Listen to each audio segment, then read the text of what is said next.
As I mused of these warlike days and of peace returned, and the dead that return no more. A phantom gigantic superb, with stern visage accosted me. Chant me the poem, it said, that comes from the soul of America. Chant me the carol of victory. And strike up the marches of Libertad, marches more powerful yet. And sing me before you go the song of the throes of democracy. Democracy, the destined conqueror, yet treacherous lip smiles everywhere. And death and infidelity at every step. 2. A nation announcing itself. I myself make the only growth by which I can be appreciated. I reject none, accept all, then reproduce all in my own forms. A breed whose proof is in time and deeds. What we are, nativity is answer enough to objections. We wield ourselves as a weapon is wielded. We are powerful and tremendous in ourselves. We are executive in ourselves, we are sufficient in the variety of ourselves. We are the most beautiful to ourselves and in ourselves. We stand self-poised in the middle, branching thence over the world. From Missouri, Nebraska, or Kansas, laughing attacks to scorn. Nothing is sinful to us outside of ourselves. Whatever appears, whatever does not appear, we are beautiful or sinful in ourselves only. O mother, O sisters dear! If we are lost, no victor else has destroyed us. It is by ourselves we go down to eternal night. 3. Have you thought there could be but a single supreme? There can be any number of supremes, one does not countervail another any more than one eyesight countervails another, or one life countervails another. All is eligible to all. All is for individuals, all is for you. No condition is prohibited, not God's or any. All comes by the body, only health puts you rapport with the universe. Produce great persons, the rest follows. 4. Piety and conformity to them that like. Peace, obesity, allegiance, to them that like. I am he who tauntingly compels men, women, nations. Crying, leap from your seats and contend for your lives. I am he who walks the states with a barbed tongue, questioning every one I meet. Who are you that wanted only to be told what you knew before? Who are you that wanted only a book to join you in your nonsense? With pangs and cries as thine own, O bearer of many children. These clamors wild to a race of pride I give. O lands, would you be freer than all that has ever been before? If you would be freer than all that has been before, come listen to me. Fear grace, elegance, civilization, delicatesse. Fear the mellow sweet, the sucking of honey juice. Beware the advancing mortal ripening of nature. Beware what precedes the decay of the ruggedness of states and men. 5. Ages, precedents, have long been accumulating indirect materials. America brings builders, and brings its own styles. The immortal poets of Asia and Europe have done their work and passed to other spheres. A work remains, the work of surpassing all they have done. America, curious toward foreign characters, stands by its own at all hazards. Stands removed, spacious, composite, sound, initiates the true use of precedents. Does not repel them or the past or what they have produced under their forms. Takes the lesson with calmness, perceives the corpse slowly born from the house. Perceives that it waits a little while in the door, that it was fittest for its days. That its life has descended to the stalwart and well-shaped heir who approaches.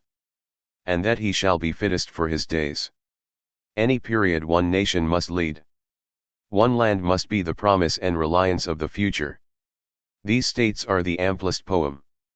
Here is not merely a nation but a teeming nation of nations.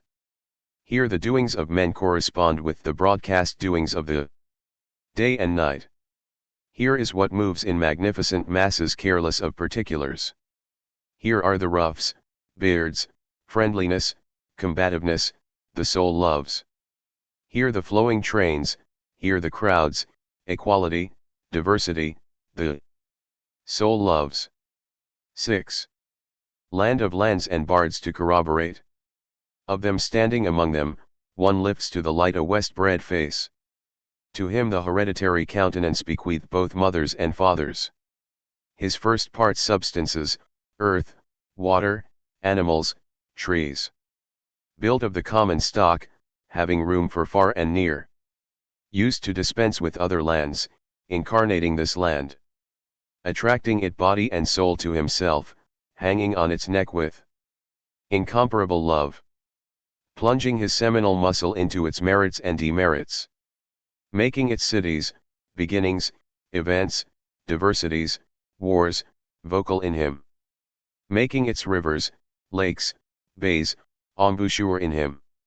Mississippi with yearly freshets and changing shoots, Columbia, Niagara, Hudson, spending themselves lovingly in him. If the Atlantic coast stretch or the Pacific coast stretch, he stretching with them north or south. Spanning between them east and west, and touching whatever is between them. Growths growing from him to offset the growths of pine, cedar, hemlock, live oak, locust, chestnut, hickory, cottonwood, orange, magnolia.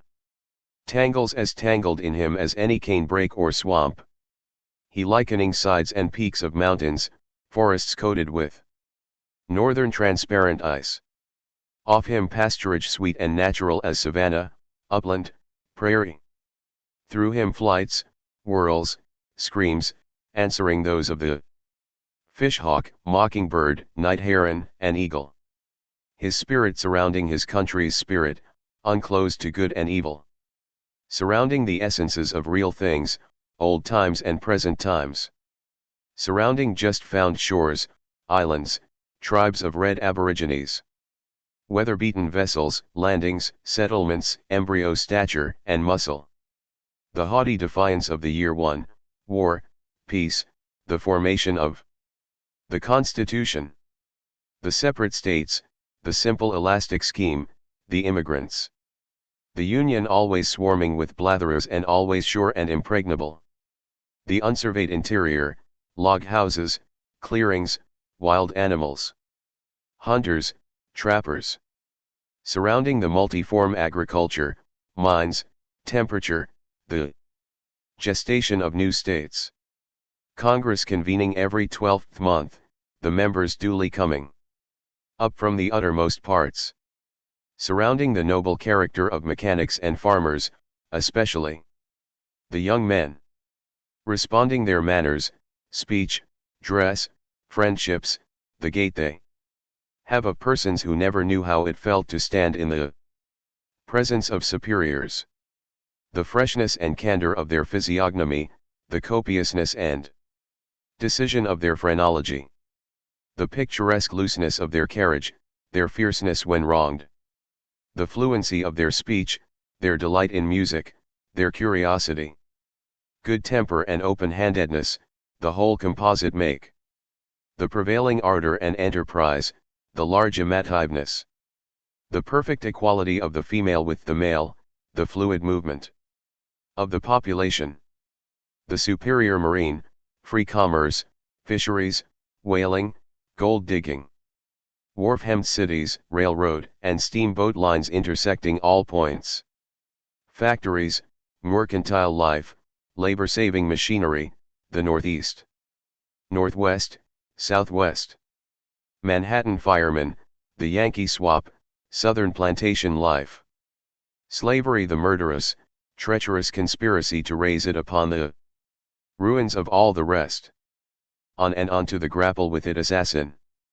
Then your life or ours. Be the stake, and respite no more. 7. Lo, high toward heaven, this day. Libertad, from the conqueror's field returned.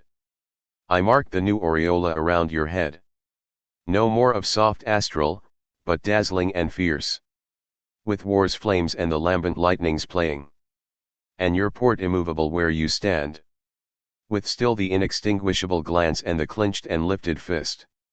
And your foot on the neck of the menacing one, the scorner utterly crushed beneath you. The menacing arrogant one that strode and advanced with his senseless scorn, bearing the murderous knife. The wide swelling one, the braggart that would yesterday do so much.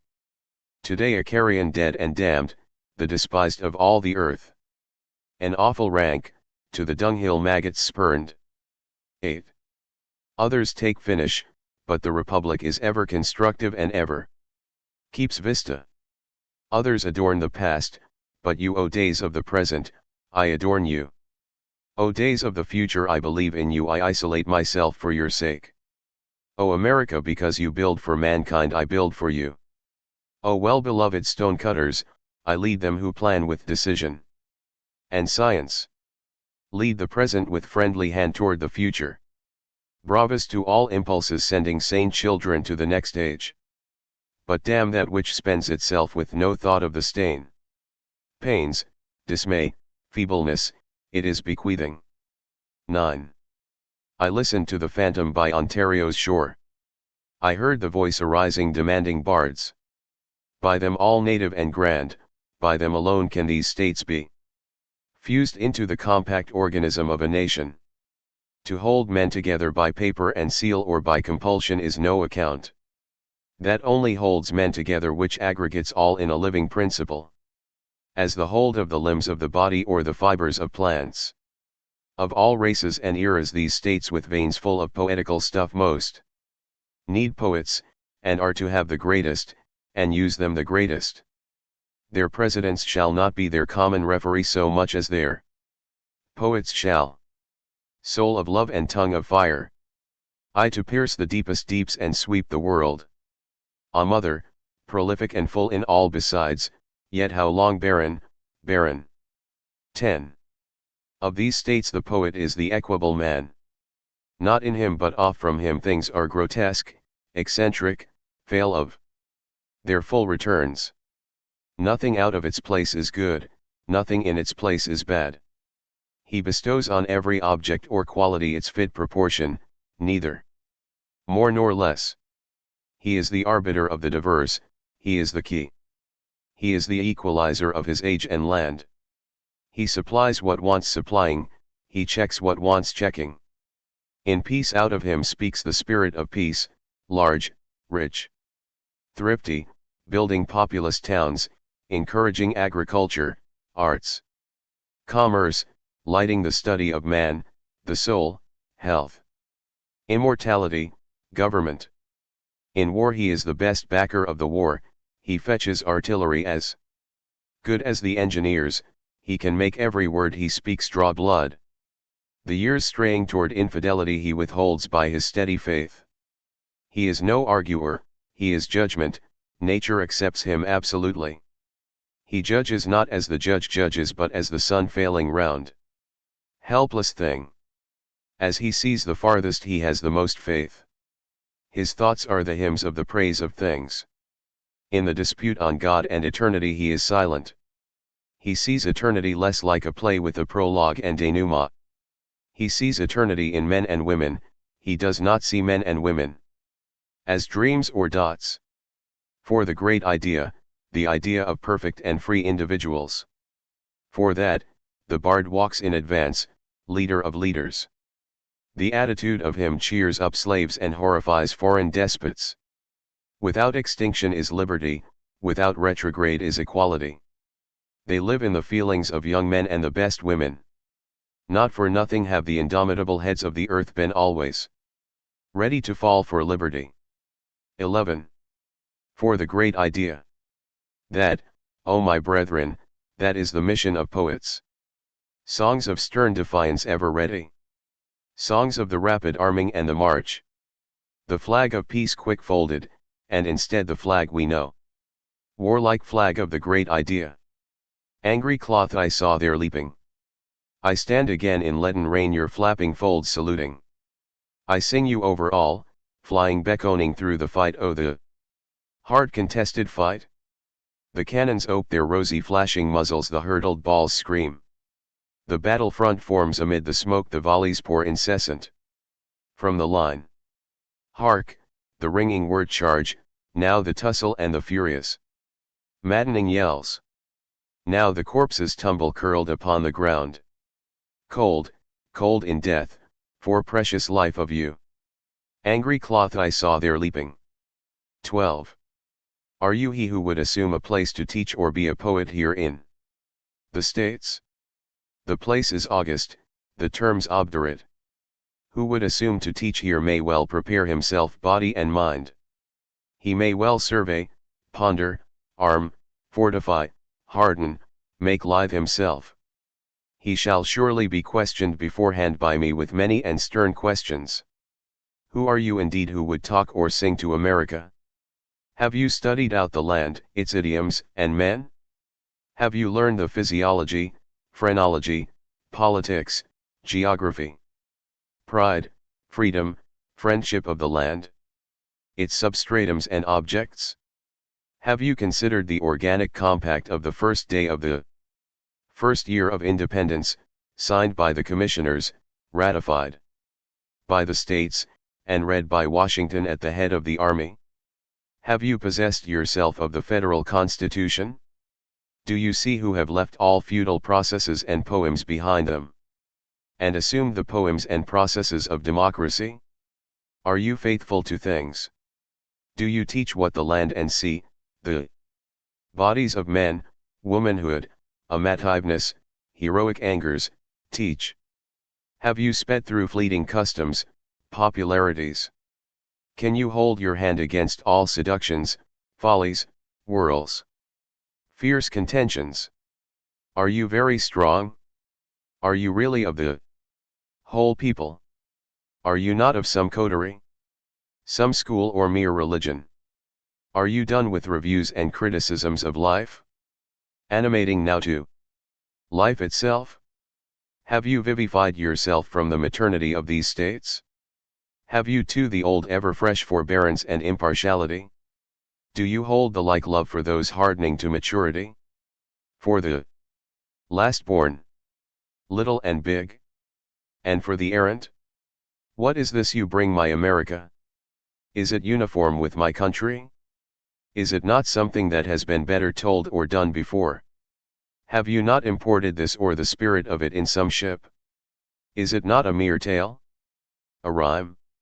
A prettiness, is the good old cause in it? Has it not dangled long at the heels of the poets, politicians, light rats, of enemies' lands? Does it not assume that what is notoriously gone is still here? Does it answer universal needs? Will it improve manners? Does it sound with trumpet voice the proud victory of the Union in that secession war? Can your performance face the open fields and the seaside? Will it absorb into me as I absorb food, air, to appear again in my strength, gait, face? Have real employments contributed to it? Original makers, not mere amanuenses. Does it meet modern discoveries, calibers, facts, face to face? What does it mean to American persons, progresses, cities? Chicago, Canada, Arkansas. Does it see behind the apparent custodians the real custodians? Standing, menacing, silent, the mechanics, Manhattanese, Western men, Southerners, significant alike in their apathy, and in the promptness of their love? Does it see what finally befalls, and has always finally befallen? Each temporizer, patcher, outsider, partialist, alarmist, infidel, who has ever asked anything of America? What mocking and scornful negligence! The track strewed with the dust of skeletons. By the roadside others disdainfully tossed. 13. Rhymes and rhymers pass away, poems distilled from poems pass away. The swarms of reflectors and the polite pass, and leave ashes. Admirers, importers, obedient persons, make but the soil of literature. America justifies itself, give it time, no disguise can deceive it. Or conceal from it, it is impassive enough. Only toward the likes of itself will it advance to meet them. If its poets appear, it will in due time advance to meet them. There is no fear of mistake. The proof of a poet shall be sternly deferred till his country absorbs him as affectionately as he has absorbed it. He masters whose spirit masters, he tastes sweetest who results sweetest in the long run. The blood of the brawn beloved of time is unconstrained. In the need of songs, philosophy, an appropriate native grand opera. Shipcraft, any craft. He or she is greatest who contributes the greatest original. Practical example. Already a nonchalant breed, silently emerging, appears on the streets. People's lips salute only doers, lovers, satisfiers, positive knowers. There will shortly be no more priests, I say their work is done. Death is without emergencies here, but life is perpetual emergencies here. Are your body, days, manners, superb? After death you shall be superb. Justice, health, self-esteem, clear the way with irresistible power. How dare you place anything before a man? 14. Fall behind me states. A man before all myself, typical, before all. Give me the pay I have served for. Give me to sing the songs of the great idea, take all the rest. I have loved the earth, sun, animals, I have despised riches. I have given aims to every one that asked, stood up for the stupid and crazy, devoted my income and labor to others. Hated tyrants, argued not concerning God, had patience and indulgence toward the people, taken off my hat to nothing known or unknown. Gone freely with powerful uneducated persons and with the young. And with the mothers of families. Read these leaves to myself in the open air, tried them by trees. Stars, rivers. Dismissed whatever insulted my own soul or defiled my body. Claimed nothing to myself which I have not carefully claimed for others on the same terms. Sped to the camps, and comrades found and accepted from every state. Upon this breast has many a dying soldier leaned to breathe his last. This arm, this hand, this voice, have nourished, rised, restored to life, recalling many a prostrate form. I am willing to wait to be understood by the growth of the taste of myself. Rejecting none, permitting all. Say, O mother, have I not to your thought been faithful? Have I not through life kept you and yours before me? 15. I swear I begin to see the meaning of these things. It is not the earth, it is not America who is so great.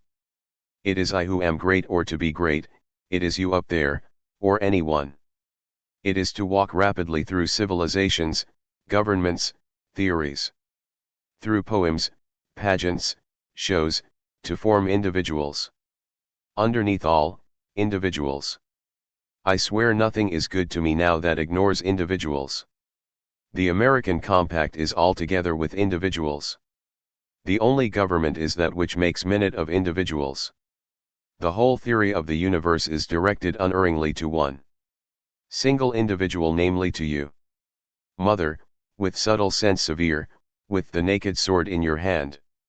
I saw you at last refuse to treat but directly with individuals. 16. Underneath all, nativity. I swear I will stand by my own nativity, pious or impious so be it. I swear I am charmed with nothing except nativity. Men, women, cities, nations, are only beautiful from nativity. Underneath all is the expression of love for men and women. I swear I have seen enough of mean and impotent modes of expressing love for men and women. After this day I take my own modes of expressing love for men and women, in myself. I swear I will have each quality of my race in myself. Talk as you like, he only suits these states whose manners favor the audacity and sublime turbulence of the states. Underneath the lessons of things, spirits, nature, governments, ownerships, I swear I perceive other lessons. Underneath all to me is myself, to you yourself, the same. Monotonous old song. 17. Oh, I see flashing that this America is only you and me. Its power, weapons, testimony, are you and me. Its crimes, lies, thefts, defections, are you and me. Its Congress is you and me, the officers, capitals, armies, ships. Are you and me. Its endless gestations of new states are you and me. The war, that war so bloody and grim, the war I will henceforth forget, was you and me. Natural and artificial are you and me. Freedom, language, poems, employments, are you and me. Past, present, future, are you and me. I dare not shirk any part of myself. Not any part of America, good or bad. Not to build for that which builds for mankind. Not to balance ranks, complexions, creeds, and the sexes. Not to justify science nor the march of equality. Nor to feed the arrogant blood of the brawn beloved of time. I am for those that have never been mastered. For men and women whose tempers have never been mastered. For those whom laws, theories, conventions, can never master. I am for those who walk abreast with the whole earth. Who inaugurate one to inaugurate all. I will not be outfaced by irrational things. I will penetrate what it is in them that is sarcastic upon me. I will make cities and civilizations defer to me. This is what I have learned from America, it is the amount, and it I teach again. Democracy, while weapons were everywhere aimed at your breast. I saw you serenely give birth to immortal children, saw in dreams your dilating form. Saw you with spreading mantle covering the world. 18. I will confront these shows of the day and night. I will know if I am to be less than they. I will see if I am not as majestic as they. I will see if I am not as subtle and real as they. I will see if I am to be less generous than they. I will see if I have no meaning, while the houses and ships have meaning. I will see if the fishes and birds are to be enough for themselves. And I am not to be enough for myself. I match my spirit against yours, you orbs, growths, mountains, brutes. Copious as you are, I absorb you all in myself, and become the master myself. America isolated yet embodying all, what is it finally except myself? These states, what are they except myself? I know now why the earth is gross, tantalizing, wicked, it is for my sake.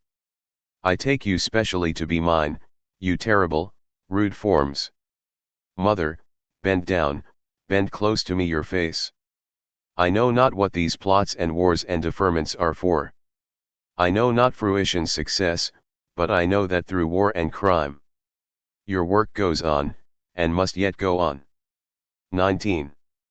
Thus by blue Ontario's shore, while the winds fanned me and the waves came trooping toward me, I thrilled with the power's pulsations, and the charm of my theme was upon me, till the tissues that held me parted their ties upon me. And I saw the free souls of poets. The loftiest bards of past ages strode before me. Strange large men, long unwaked, undisclosed, were disclosed to me. 20. O my rapt verse, my call, mock me not. Not for the bards of the past, not to invoke them have I launched you forth. Not to call even those lofty bards here by Ontario's shores. Have I sung so capricious and loud my savage song. Bards for my own land only I invoke. For the war is over, the field is cleared. Till they strike up marches henceforth triumphant and onward. To cheer, O mother, your boundless expectant soul. Bards of the great idea. Bards of the peaceful inventions. For the war is over. Yet bards of latent armies, a million soldiers waiting ever ready. Bards with songs as from burning coals or the lightning's forked stripes. Ample Ohio's, Canada's bards, bards of California. Inland bards. Bards of the war. You by my charm I invoke. Reversals. Let that which stood in front go behind. Let that which was behind advance to the front. Let bigots, fools, unclean persons, offer new propositions. Let the old propositions be postponed. Let a man seek pleasure everywhere except in himself. Let a woman seek happiness everywhere except in herself. Book XXIV. Autumn Rivulets. As consequent, etc. As consequent from store of summer rains. Or wayward rivulets in autumn flowing. Or many a blind brook's reticulations. Or subterranean cereals making for the sea. Songs of continued years I sing. Life's ever-modern rapids first, soon to blend with the old streams of death. Some threading Ohio's farm fields or the woods. Some down Colorado's canyons from sources of perpetual snow. Some half hid in Oregon, or away southward in Texas.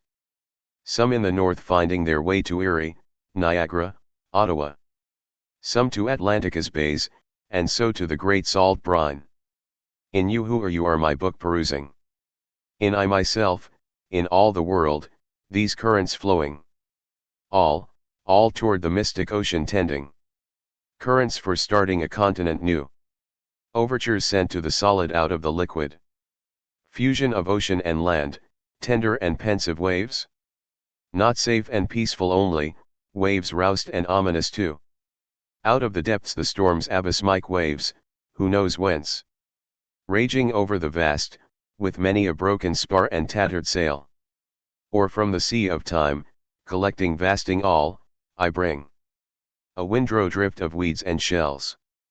O little shells, so curious convolute, so limpid cold and voiceless. Will you not little shells to the tympans of temples held? Murmurs and echoes still call up, eternity's music faint and far. Wafted inland, sent from Atlantica's rim, strains for the soul of the prairies. Whispered reverberations, chords for the ear of the west joyously sounding. Your tidings old, yet ever new and untranslatable. Infinitesimals out of my life, and many a life. For not my life and years alone I give all I give. These waifs from the deep, cast high and dry. Washed on America's shores. The return of the heroes. 1. For the lands and for these passionate days and for myself. Now I awhile retire to the soil of autumn fields. Reclining on thy breast, giving myself to thee. Answering the pulses of thy sane and equable heart. Turning a verse for thee. O earth that hast no voice, confide to me a voice. O harvest of my lands, O boundless summer growths. O lavish brown parturient earth, O infinite teeming womb. A song to narrate thee. 2. Ever upon this stage is acted God's calm annual drama. Gorgeous processions, songs of birds. Sunrise that fullest feeds and freshens most the soul. The heaving sea, the waves upon the shore, the musical, strong waves. The woods, the stalwart trees, the slender, tapering trees. The Lilliput countless armies of the grass. The heat, the showers, the measureless pasturages. The scenery of the snows, the wind's free orchestra. The stretching light-hung roof of clouds, the clear cerulean and the silvery fringes. The high dilating stars, the placid beckoning stars. The moving flocks and herds, the plains and emerald meadows. The shows of all the varied lands and all the growths and products. 3. Fecund America today. Thou art all overset in births and joys. Thou grown st with riches, thy wealth clothes thee as a swathing garment. Thou laughest loud with ache of great possessions. A myriad twining lifelike interlacing vines binds all thy vast domain. As some huge ship freighted to water's edge thou ridest into port. As rain falls from the heaven and vapors rise from earth, so have the precious values fallen upon thee and risen out of thee. Thou envy of the globe. Thou miracle. Thou, bathed, choked, swimming in plenty. Thou lucky mistress of the tranquil barns.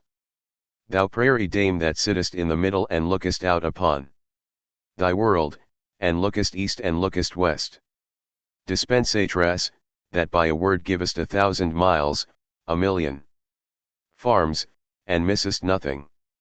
Thou all acceptress, thou hospitable, thou only art hospitable as God is hospitable. 4. When late I sang, sad was my voice. Sad were the shows around me with deafening noises of hatred and smoke of war. In the midst of the conflict, the heroes, I stood, or passed with slow step through the wounded and dying. But now I sing not war, nor the measured march of soldiers, nor the tents of camps, nor the regiments hastily coming up deploying in line of battle. No more the sad, unnatural shows of war. Ask room those flushed immortal ranks, the first forth-stepping armies. Ask room, alas, the ghastly ranks, the armies dread that followed. Pass, pass, ye proud brigades, with your tramping sinewy legs. With your shoulders young and strong, with your knapsacks and your muskets. How elate I stood and watched you, where starting off you marched. Pass, then rattle drums again. For an army heaves in sight, oh, another gathering army. Swarming, trailing on the rear, oh, you dread accruing army. Oh, you regiments so piteous, with your mortal diarrhea, with your fever. Oh, my land's maimed darlings, with the plenteous bloody bandage and the crutch. Lo, your pallid army follows. 5. But on these days of brightness, on the far-stretching beauteous landscape, the roads and lanes, the high-piled farm wagons, and the fruits and barns, should the dead intrude? Ah, the dead to me mar not, they fit well in nature. They fit very well in the landscape under the trees and grass, and along the edge of the sky in the horizon's far margin.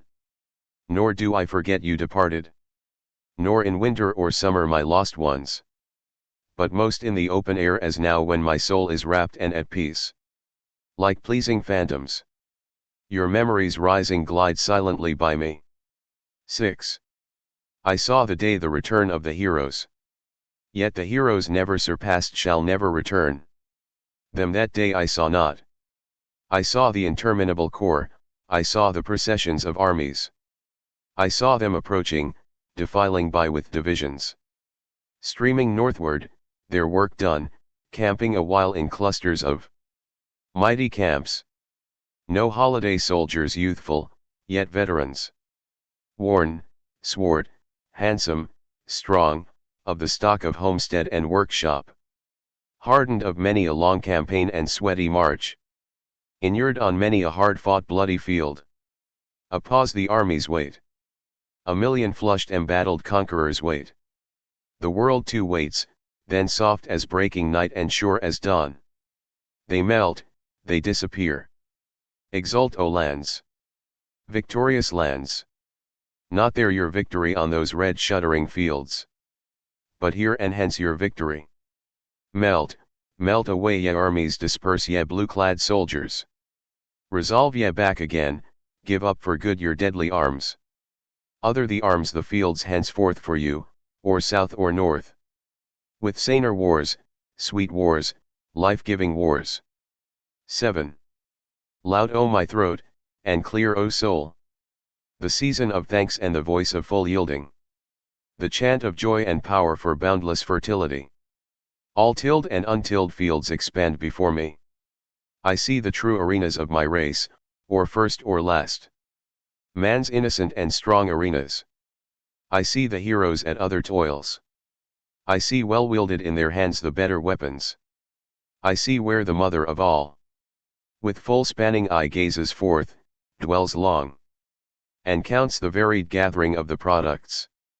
Busy the far, the sunlit panorama. Prairie, orchard, and yellow grain of the north.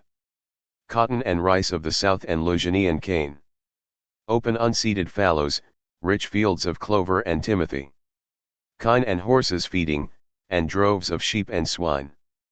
And many a stately river flowing and many a jocund brook. And healthy uplands with herby perfumed breezes. And the good green grass, that delicate miracle, the ever-recurring grass. 8. Toil on heroes. Harvest the products. Not alone on those warlike fields the mother of all. With dilated form and lambent eyes watched you. Toil on heroes. Toil well. Handle the weapons well. The mother of all, yet here as ever she watches you. Well-pleased America thou beholdest. Over the fields of the West those crawling monsters. The human divine inventions, the labor-saving implements. Beholdest moving in every direction imbued as with life the revolving hayrakes. The steam power reaping machines and the horsepower machines. The engines, thrashers of grain and cleaners of grain, well. Separating the straw, the nimble work of the patent pitchfork. Beholdest the newer sawmill, the southern cotton gin, and the rice cleanser. Beneath thy look, O maternal. With these and else and with their own strong hands the heroes harvest. All gather and all harvest. Yet but for thee, O powerful, not a scythe might swing as now in security. Not a maize stalk dangle as now its silken tassels in peace. Under thee only they harvest, even but a wisp of hay under thy great face only. Harvest the wheat of Ohio, Illinois, Wisconsin, every barbed spear. Under thee. Harvest the maize of Missouri, Kentucky, Tennessee, each ear in its light green sheath. Gather the hay to its myriad mows in the odorous tranquil barns.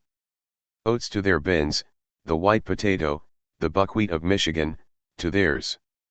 Gather the cotton in Mississippi or Alabama, dig and hoard the golden the sweet potato of Georgia and the Carolinas. Clip the wool of California or Pennsylvania. Cut the flax in the middle states, or hemp or tobacco in the borders. Pick the pea and the bean, or pull apples from the trees or bunches of grapes from the vines. Or aught that ripens in all these states or north or south. Under the beaming sun and under thee. There was a child went forth. There was a child went forth every day. And the first object he looked upon, that object he became. And that object became part of him for the day or a certain part of the day. Or for many years or stretching cycles of years. The early lilacs became part of this child. And grass and white and red morning glories, and white and red clover, and the song of the phoebe bird. And the third-month lambs and the sow's pink faint litter, and the mare's foal and the cow's calf.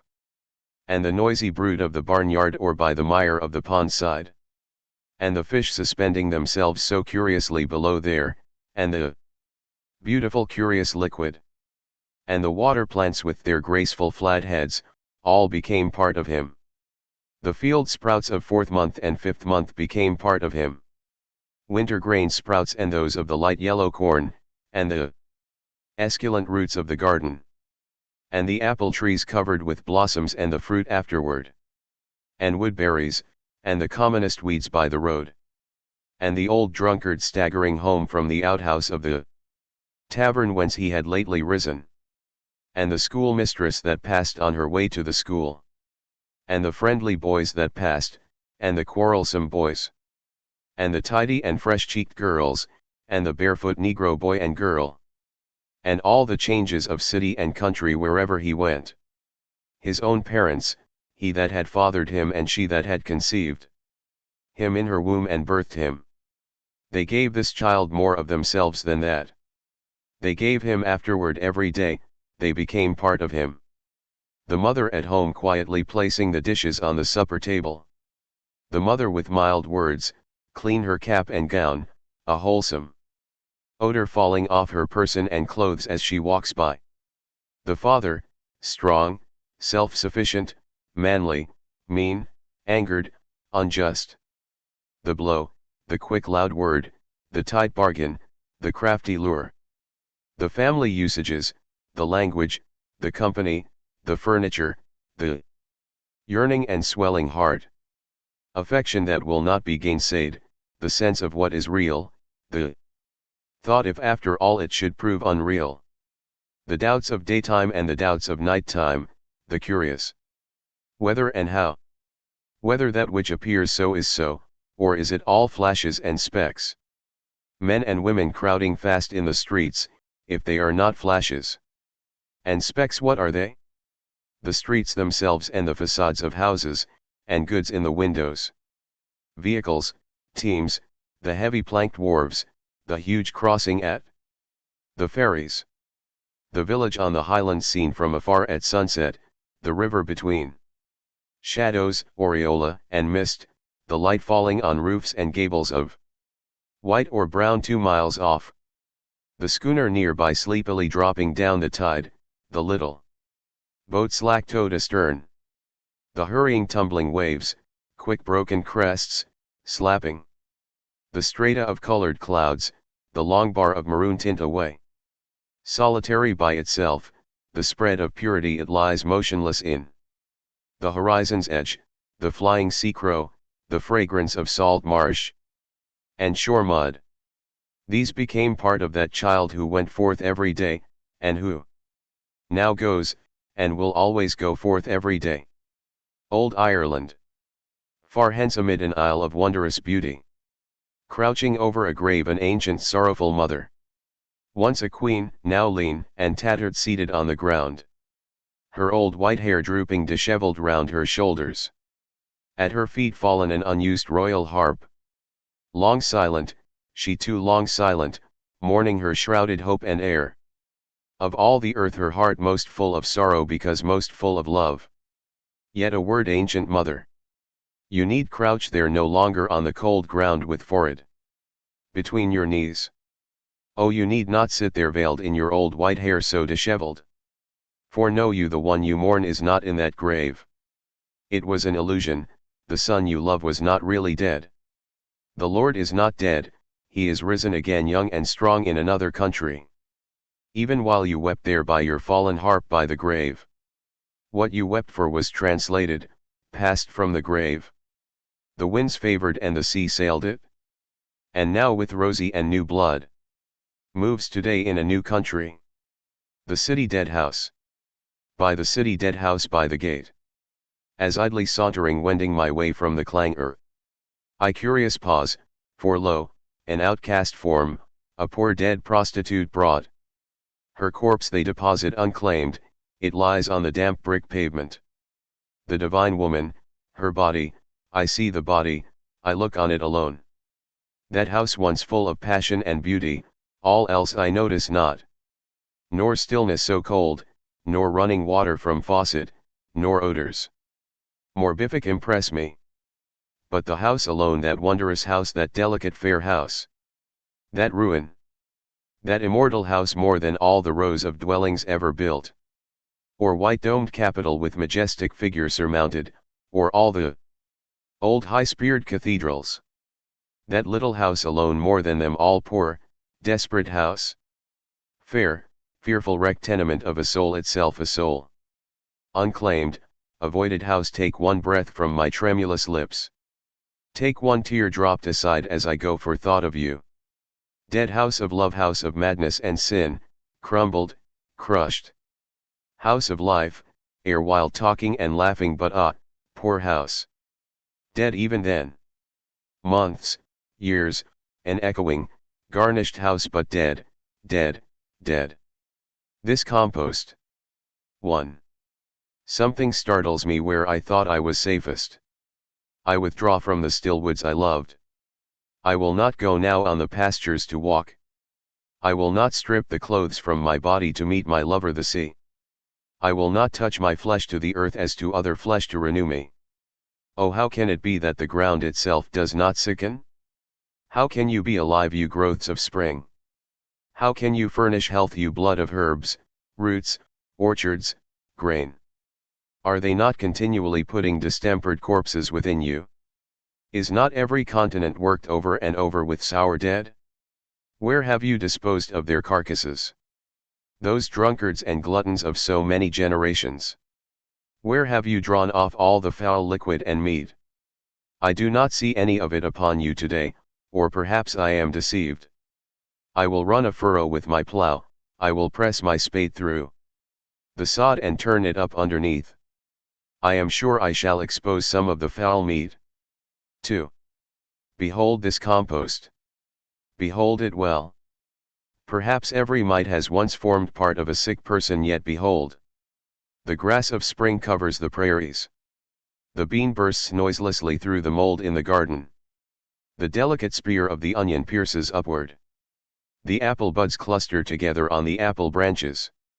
The resurrection of the wheat appears with pale visage out of its graves.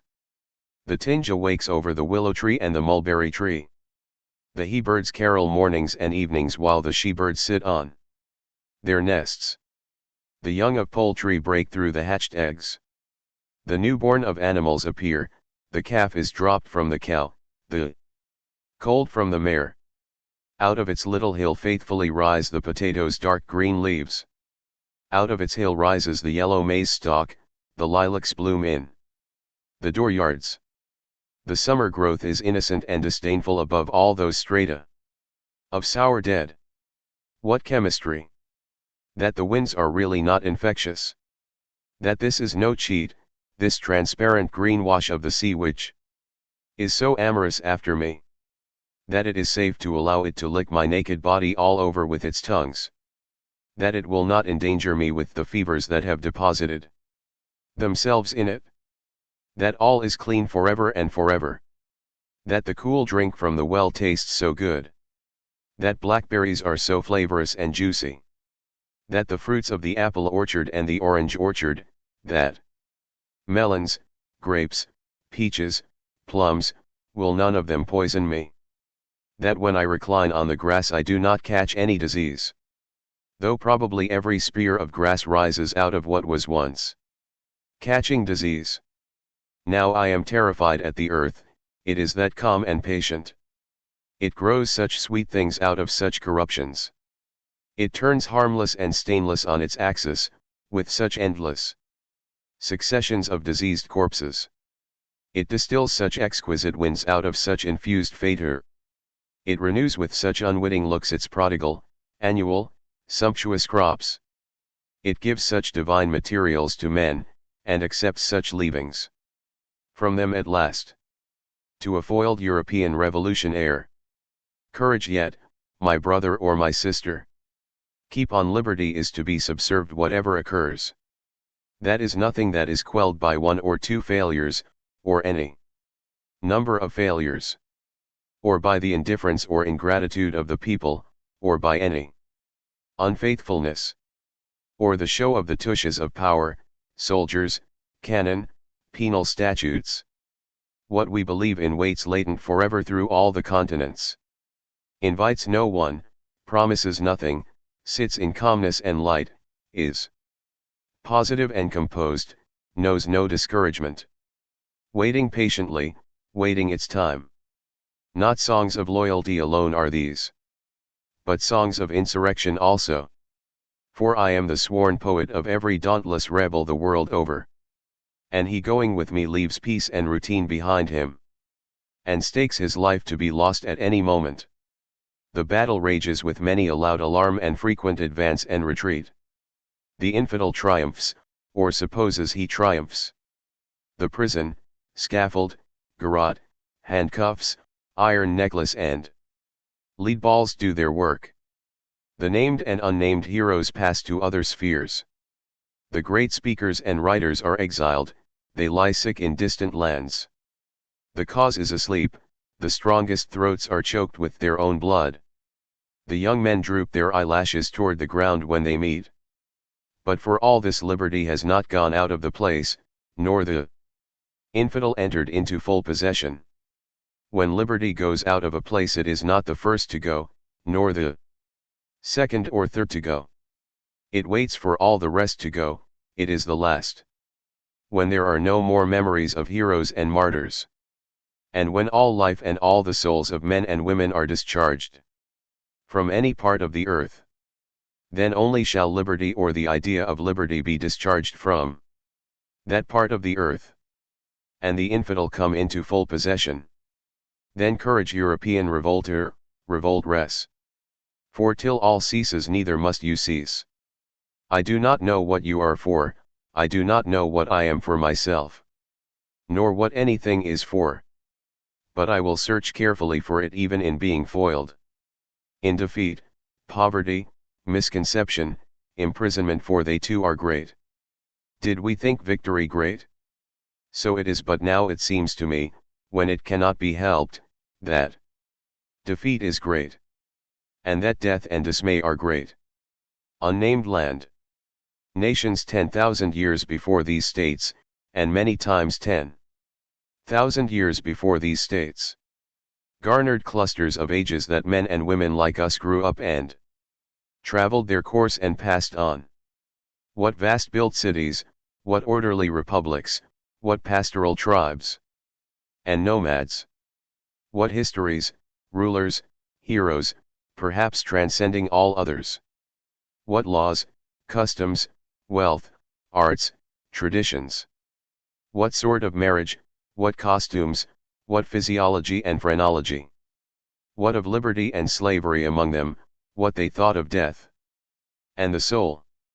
Who were witty and wise, who beautiful and poetic, who brutish and undeveloped. Not a mark, not a record remains, and yet all remains. Oh, I know that those men and women were not for nothing, any more than we are for nothing. I know that they belong to the scheme of the world every bit as much as we now belong to it. Afar they stand, yet near to me they stand. Some with oval countenances learned and calm. Some naked and savage, some like huge collections of insects. Some intense, herdsmen, patriarchs, tribes, horsemen. Some prowling through woods, some living peaceably on farms. Laboring, reaping, filling barns. Some traversing paved avenues, amid temples, palaces, factories. Libraries, shows, courts, theaters, wonderful monuments. Are those billions of men really gone? Are those women of the old experience of the earth gone? Do their lives, cities, arts, rest only with us? Did they achieve nothing for good for themselves? I believe of all those men and women that filled the unnamed lands. Every one exists this hour here or elsewhere, invisible to us. In exact proportion to what he or she grew from in life, and out of what he or she did, felt, became, loved, sinned, in life. I believe that was not the end of those nations or any person of them, any more than this shall be the end of my nation, or of me. Of their languages, governments, marriage, literature, products, games, wars, manners, crimes, prisons, slaves, heroes, poets. I suspect their results curiously await in the yet unseen world. Counterparts of what accrued to them in the seen world. I suspect I shall meet them there. I suspect I shall there find each old particular of those unnamed lands. Song of Prudence. Manhattan streets I sauntered pondering on time, space, reality, on such as these, and abreast with them prudence. The last explanation always remains to be made about prudence. Little and large alike drop quietly aside from the prudence that suits immortality. The soul is of itself. All verges to it, all has reference to what ensues. All that a person does, says, thinks, is of consequence. Not a move can a man or woman make, that affects him or her in a day, month, any part of the direct lifetime, or the hour of death. But the same affects him or her onward afterward through the indirect lifetime. The indirect is just as much as the direct. The spirit receives from the body just as much as it gives to the body, if not more. Not one word or deed, not venereal sore, discoloration, privacy of the onanist, putridity of gluttons or rum drinkers, peculation, cunning, betrayal, murder, seduction, prostitution. But has results beyond death as really as before death. Charity and personal force are the only investments worth anything.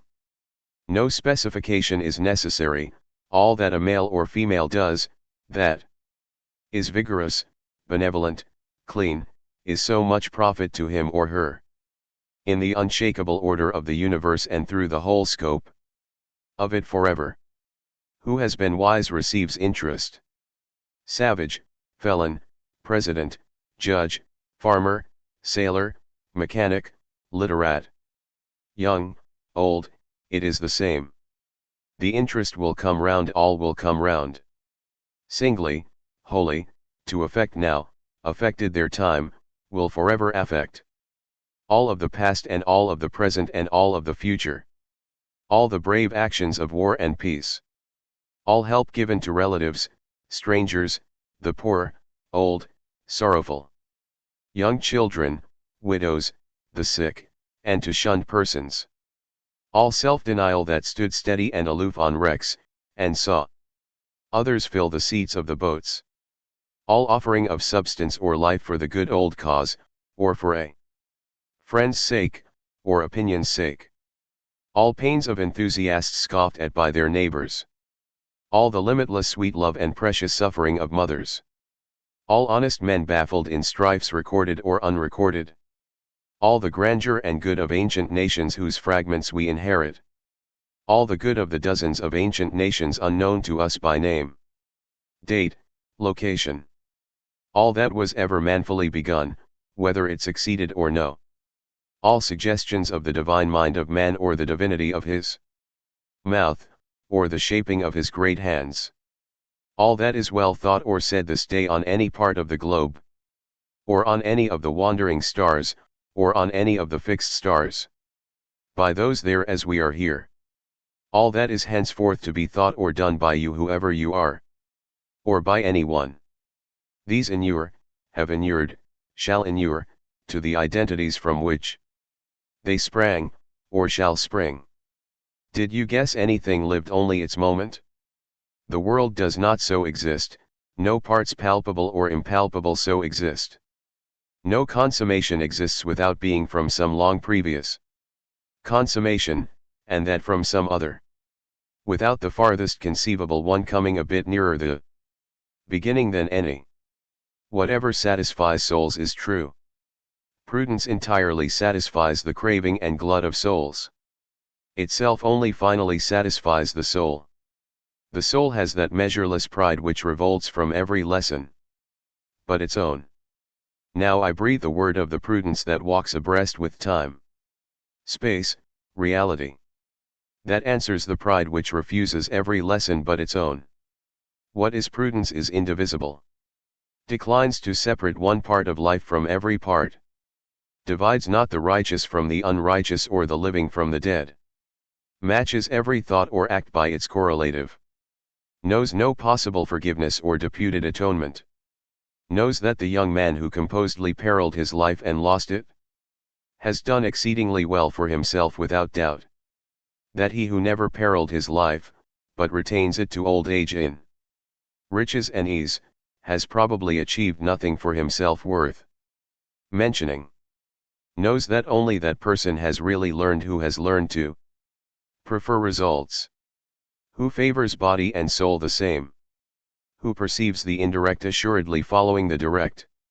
Who in his spirit in any emergency whatever neither hurries nor avoids death. The singer in the prison. O sight of pity, shame, and dole. O fearful thought, a convict's soul. 1. Rang the refrain along the hall, the prison. Rose to the roof, the vaults of heaven above. Pouring in floods of melody in tones so pensive, sweet and strong the like whereof was never heard. Reaching the far-off sentry and the armed guards, who ceased their pacing. Making the hearer's pulses stop for ecstasy and awe. 2. The sun was low in the west one winter day. When down a narrow aisle amid the thieves and outlaws of the land. There by the hundred seated, seer-faced murderers, wily counterfeiters. Gathered to Sunday church in prison walls, the keepers round. Plenteous, well armed, watching with vigilant eyes. Calmly a lady walked holding a little innocent child by either hand. Whom seating on their stools beside her on the platform. She, first preluding with the instrument a low and musical prelude. In voice surpassing all, sang forth a quaint old hymn. A soul confined by bars and bands. Cries, help! Oh help! And wrings her hands. Blinded her eyes, bleeding her breast. Nor pardon finds, nor balm of rest. Ceaseless she paces to and fro. O heartsick days! O nights of woe! Nor hand of friend, nor loving face, nor favor comes, nor word of grace. It was not I that sinned the sin. The ruthless body dragged me in. Though long I strove courageously, the body was too much for me. Dear prisoned soul, bear up a space, for soon or late the certain grace to set thee free and bear thee home. The heavenly pardoner death shall come. Convict no more, nor shame, nor dole. Depart a God-enfranchised soul. 3. The singer ceased. One glance swept from her clear calm eyes o'er all those upturned faces. Strange sea of prison faces, 1,000 varied, crafty, brutal, seamed and beauteous faces. Then rising, passing back along the narrow aisle between them, while her gown touched them rustling in the silence, she vanished with her children in the dusk. While upon all, convicts and armed keepers ere they stirred. Convict forgetting prison, keeper his loaded pistol. A hush and pause fell down a wondrous minute. With deep half-stifled sobs and sound of bad men bowed and moved to weeping. And youth's convulsive breathings, memories of home. The mother's voice in lullaby, the sister's care, the happy childhood. The long-pent spirit roused to reminiscence. A wondrous minute then, but after in the solitary night, to many. Many there. Years after, even in the hour of death, the sad refrain, the tune, the voice, the words. Resumed, the large calm lady walks the narrow aisle. The wailing melody again, the singer in the prison sings. O sight of pity, shame, and dole! O fearful thought, a convict's soul! Warble for lilac time. Warble me now for joy of lilac time, returning in reminiscence. Sword me, O tongue and lips, for nature's sake, souvenirs of earliest summer. Gather the welcome signs, as children with pebbles or stringing shells. Put in April and May, the hylas croaking in the ponds, the elastic air. Bees, butterflies, the sparrow with its simple notes.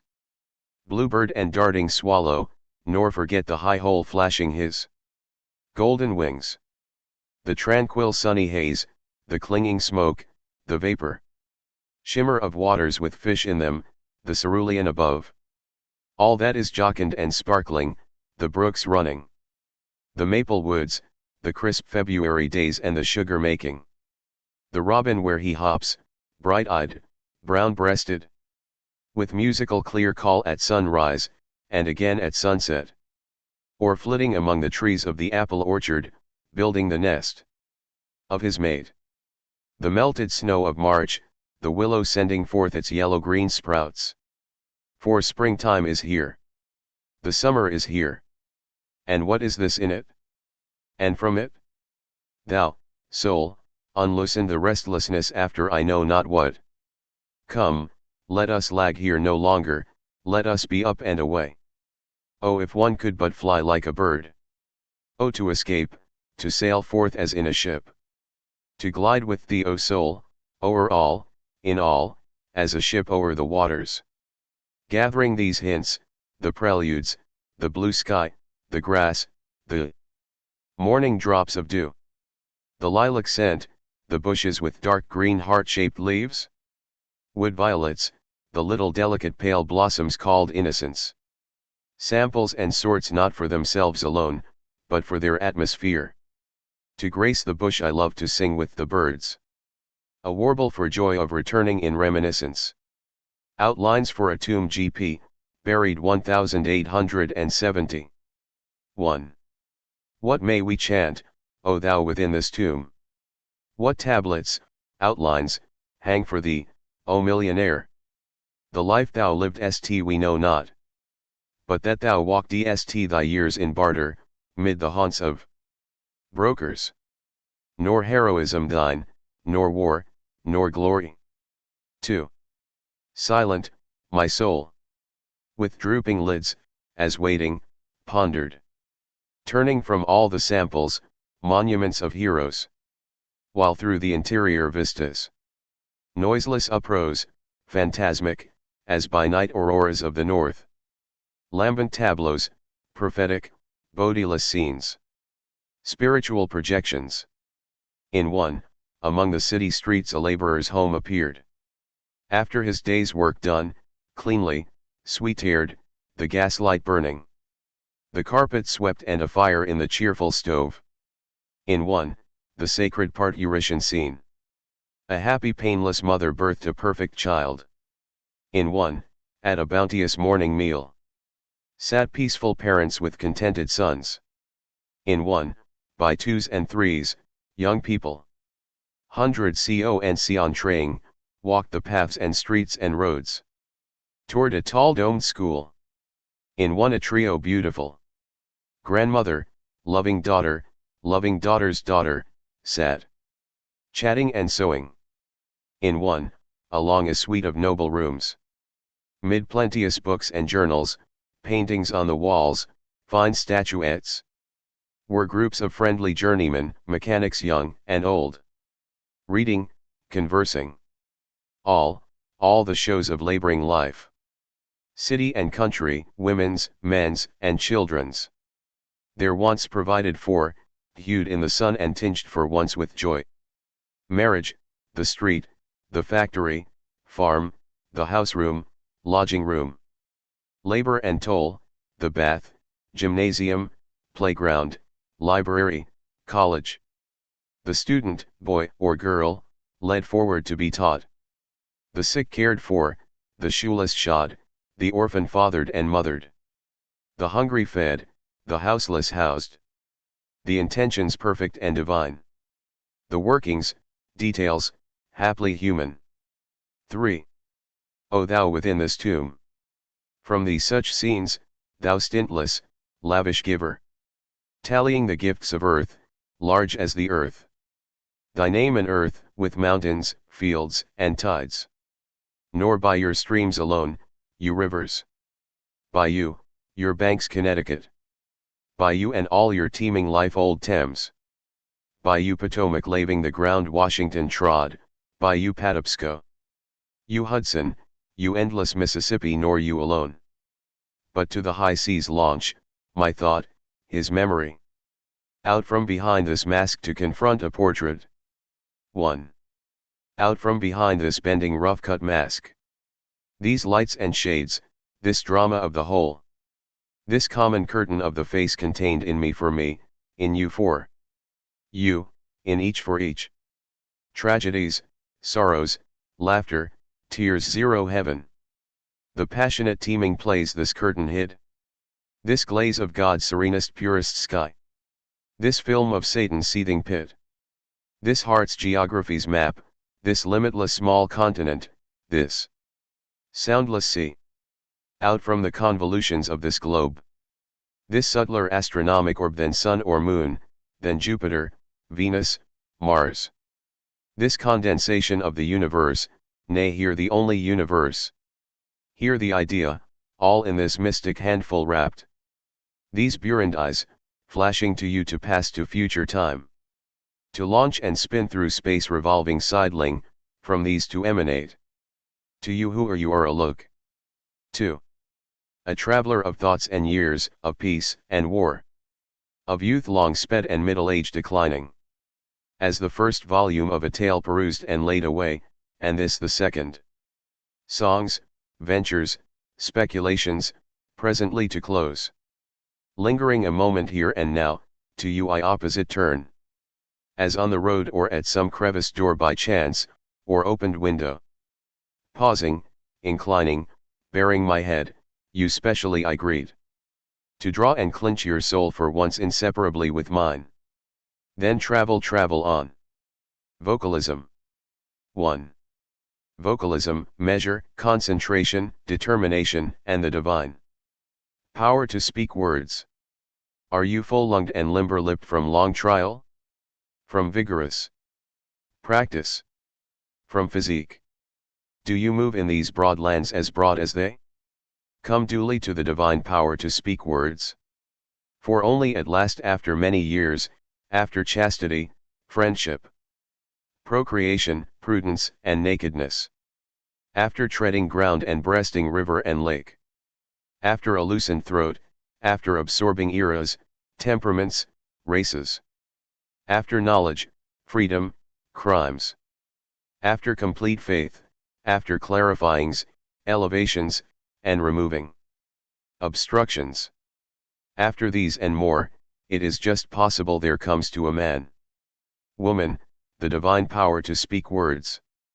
Then toward that man or that woman swiftly hasten all, none refuse, all attend. Armies, ships, antiquities, libraries, paintings, machines, cities. Hate, despair, amity, pain, theft, murder, aspiration, form in close ranks. They debouch as they are wanted to march obediently through the mouth of that man or that woman. 2. Oh, what is it in me that makes me tremble so at voices? Surely whoever speaks to me in the right voice, him or her I shall follow.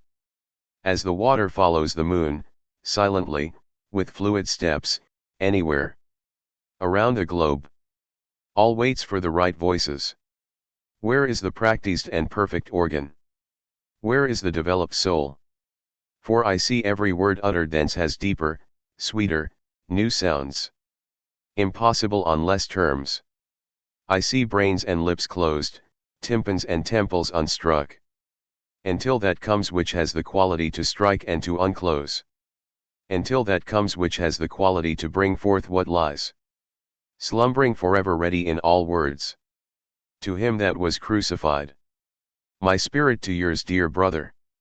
Do not mind because many sounding your name do not understand you.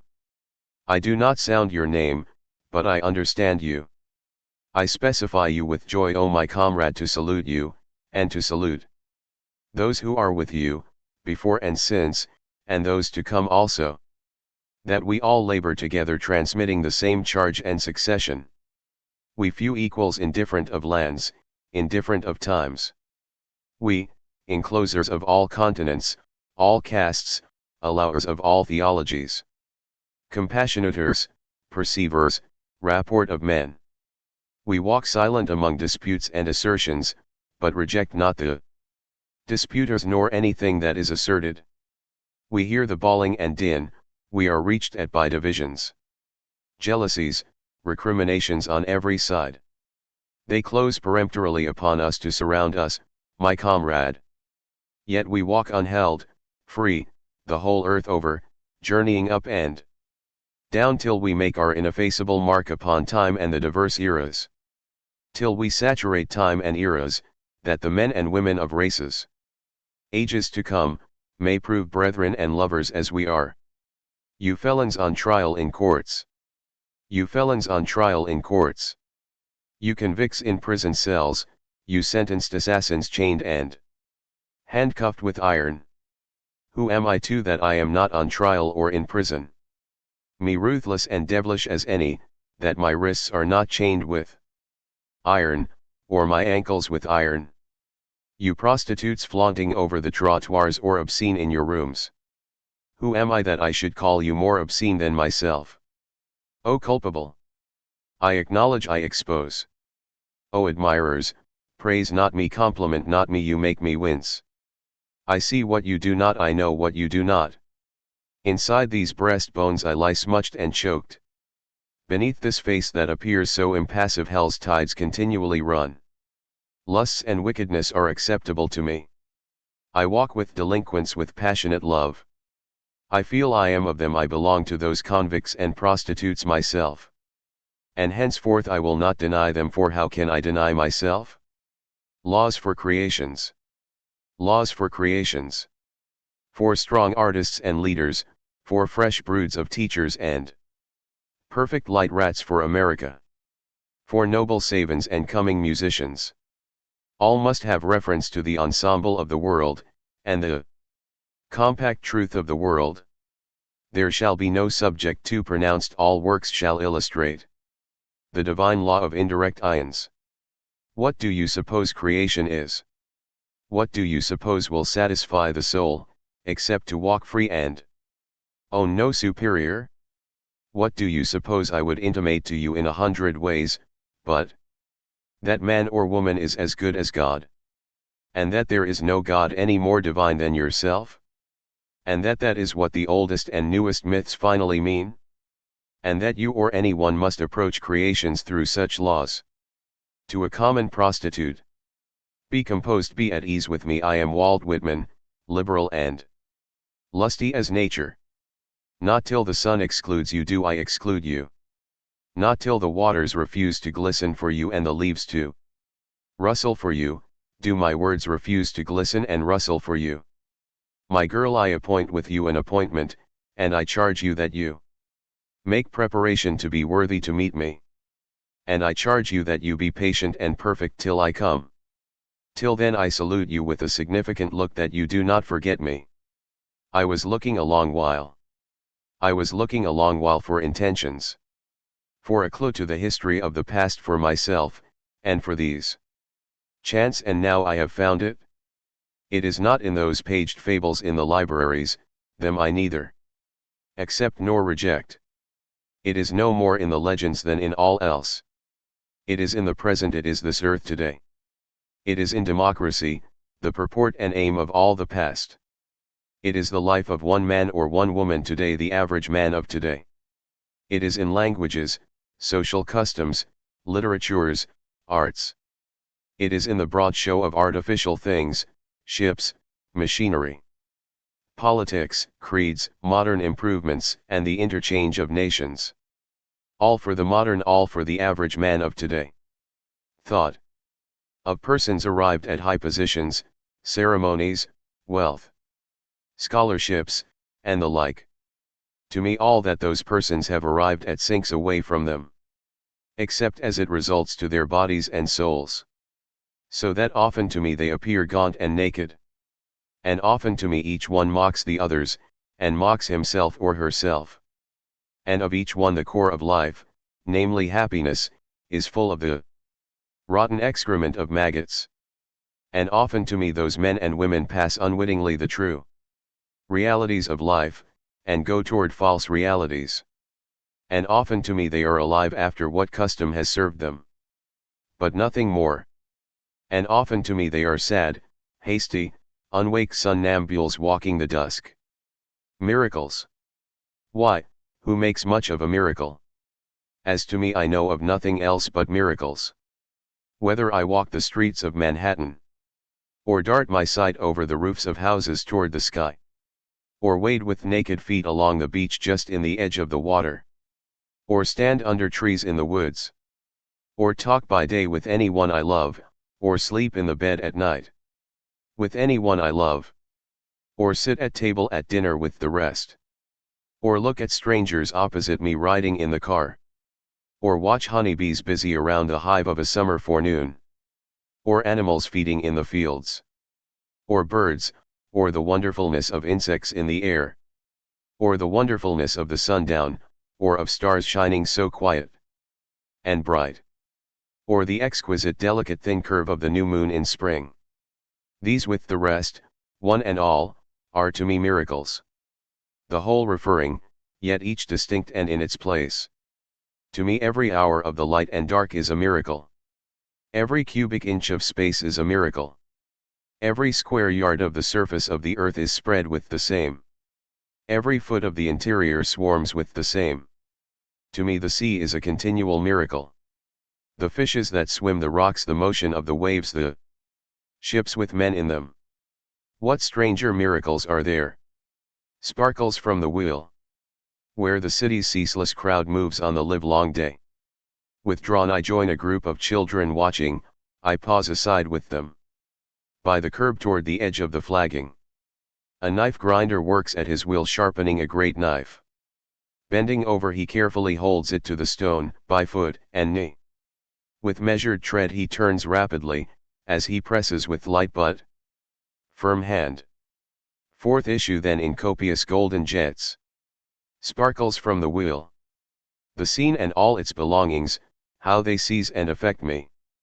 The sad sharp-chinned old man with worn clothes and broad shoulder band of leather.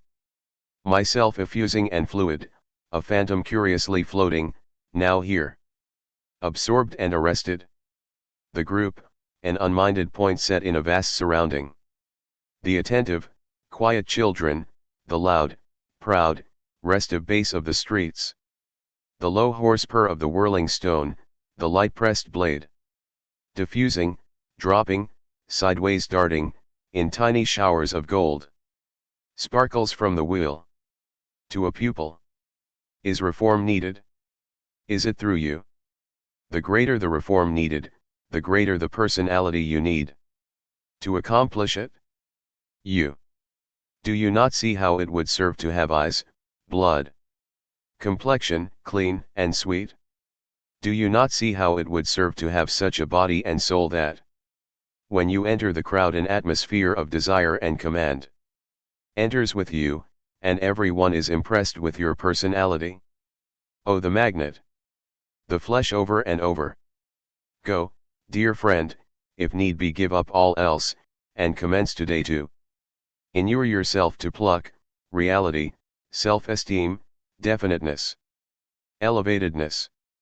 Rest not till you rivet and publish yourself of your own personality.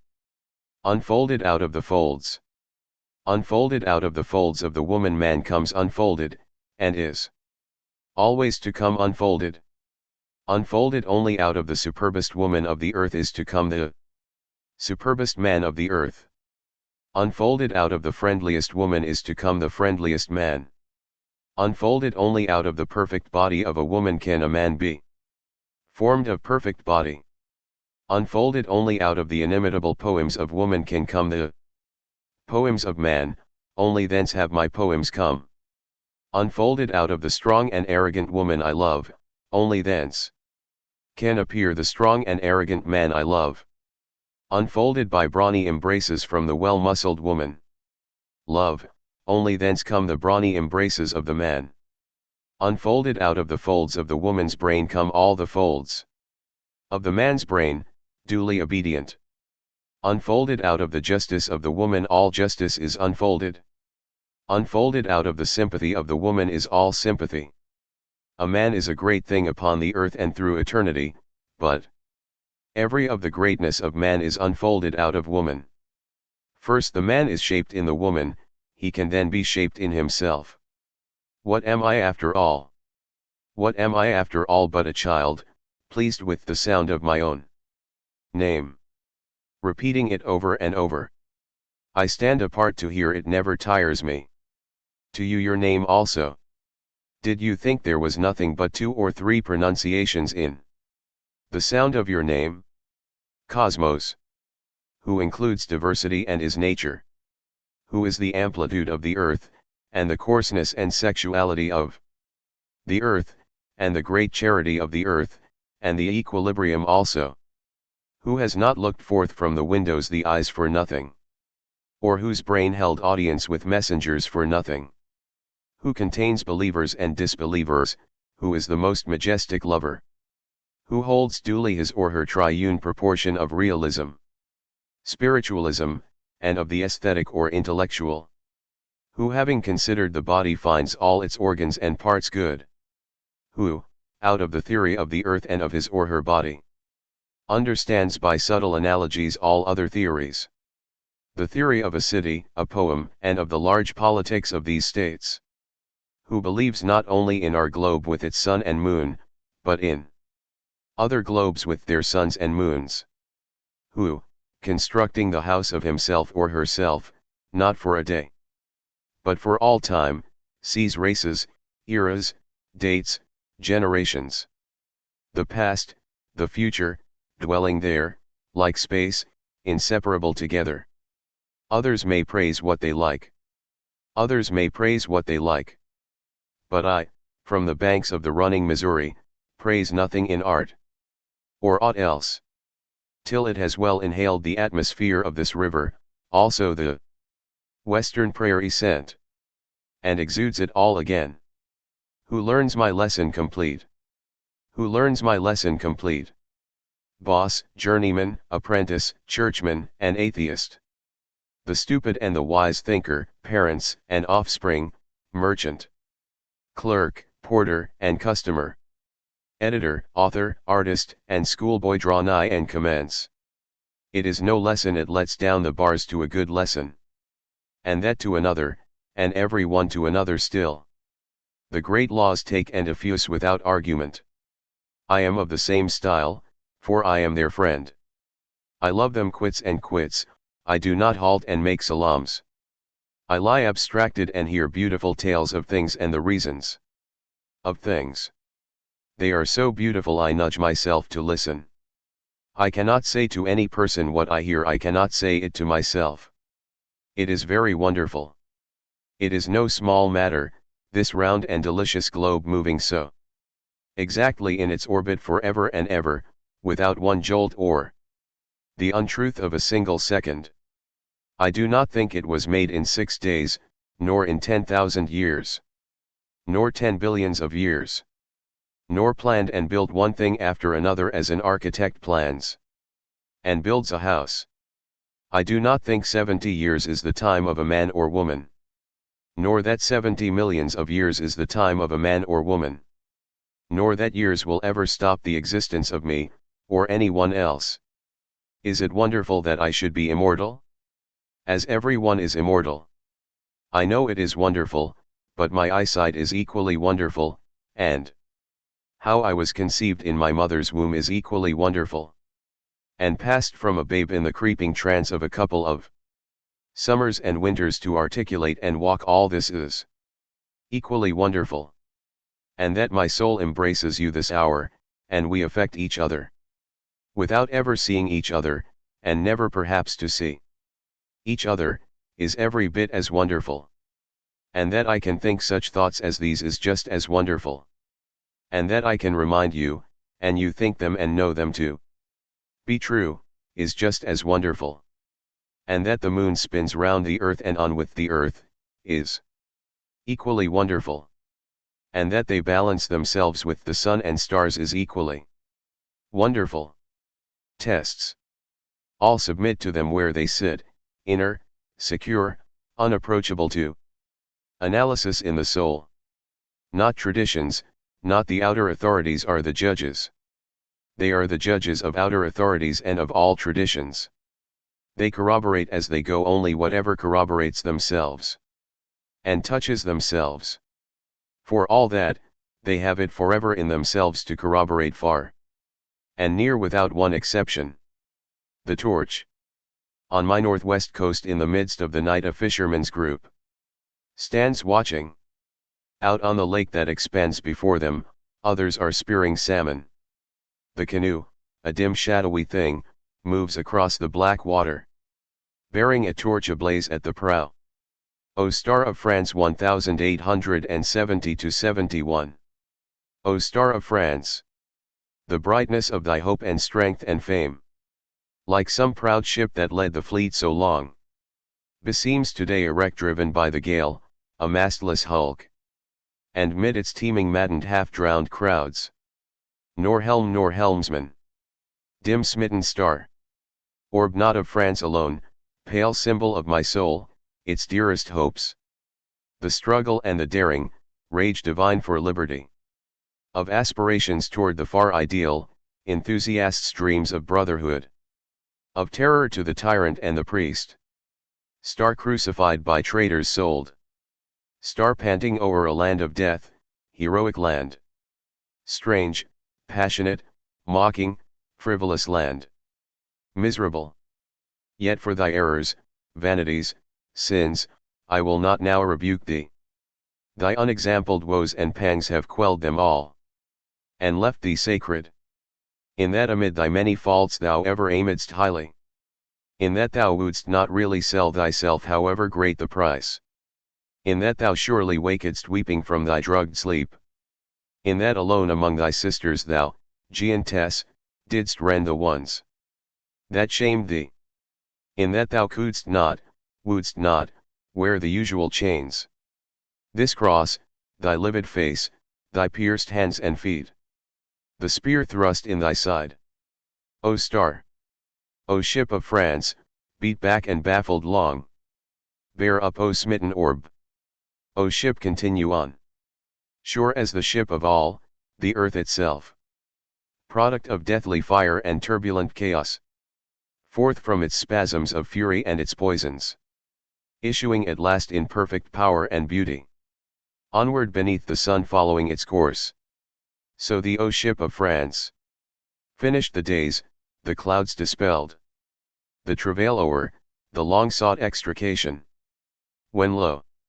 Reborn, high o'er the European world. In gladness answering thence, as face afar to face, reflecting ours. Columbia. Again thy star, O France, fair lustrous star. In heavenly peace, clearer, more bright than ever. Shall beam immortal. The ox tamer. In a faraway northern county in the placid pastoral region. Lives my farmer friend, the theme of my recitative, a famous tamer of oxen. There they bring him the 3-year-olds and the 4-year-olds to break them. He will take the wildest steer in the world and break him and tame him. He will go fearless without any whip where the young bullock chafes up and down the yard. The bullock's head tosses restless high in the air with raging eyes. Yet see you how soon his rage subsides, how soon this tamer tames him. See you. On the farms here about 100 oxen young and old. And he is the man who has tamed them. They all know him, all are affectionate to him. See you.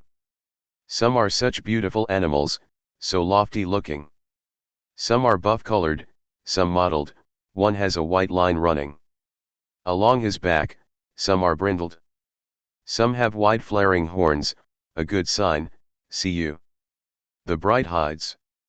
See, the two with stars on their foreheads, see, the round bodies. And broad backs. How straight and square they stand on their legs, what fine sagacious eyes.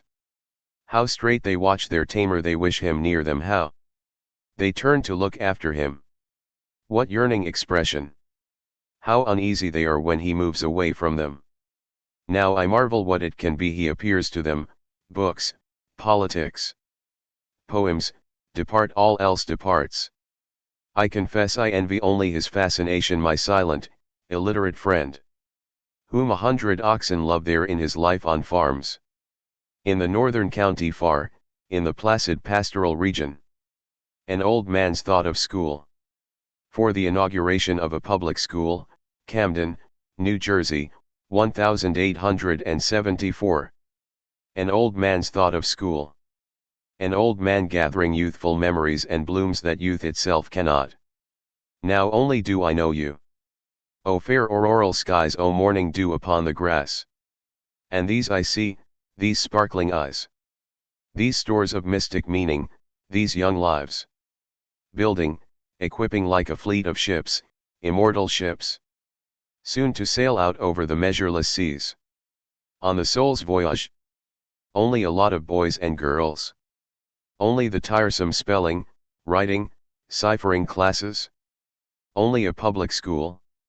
More, infinitely more.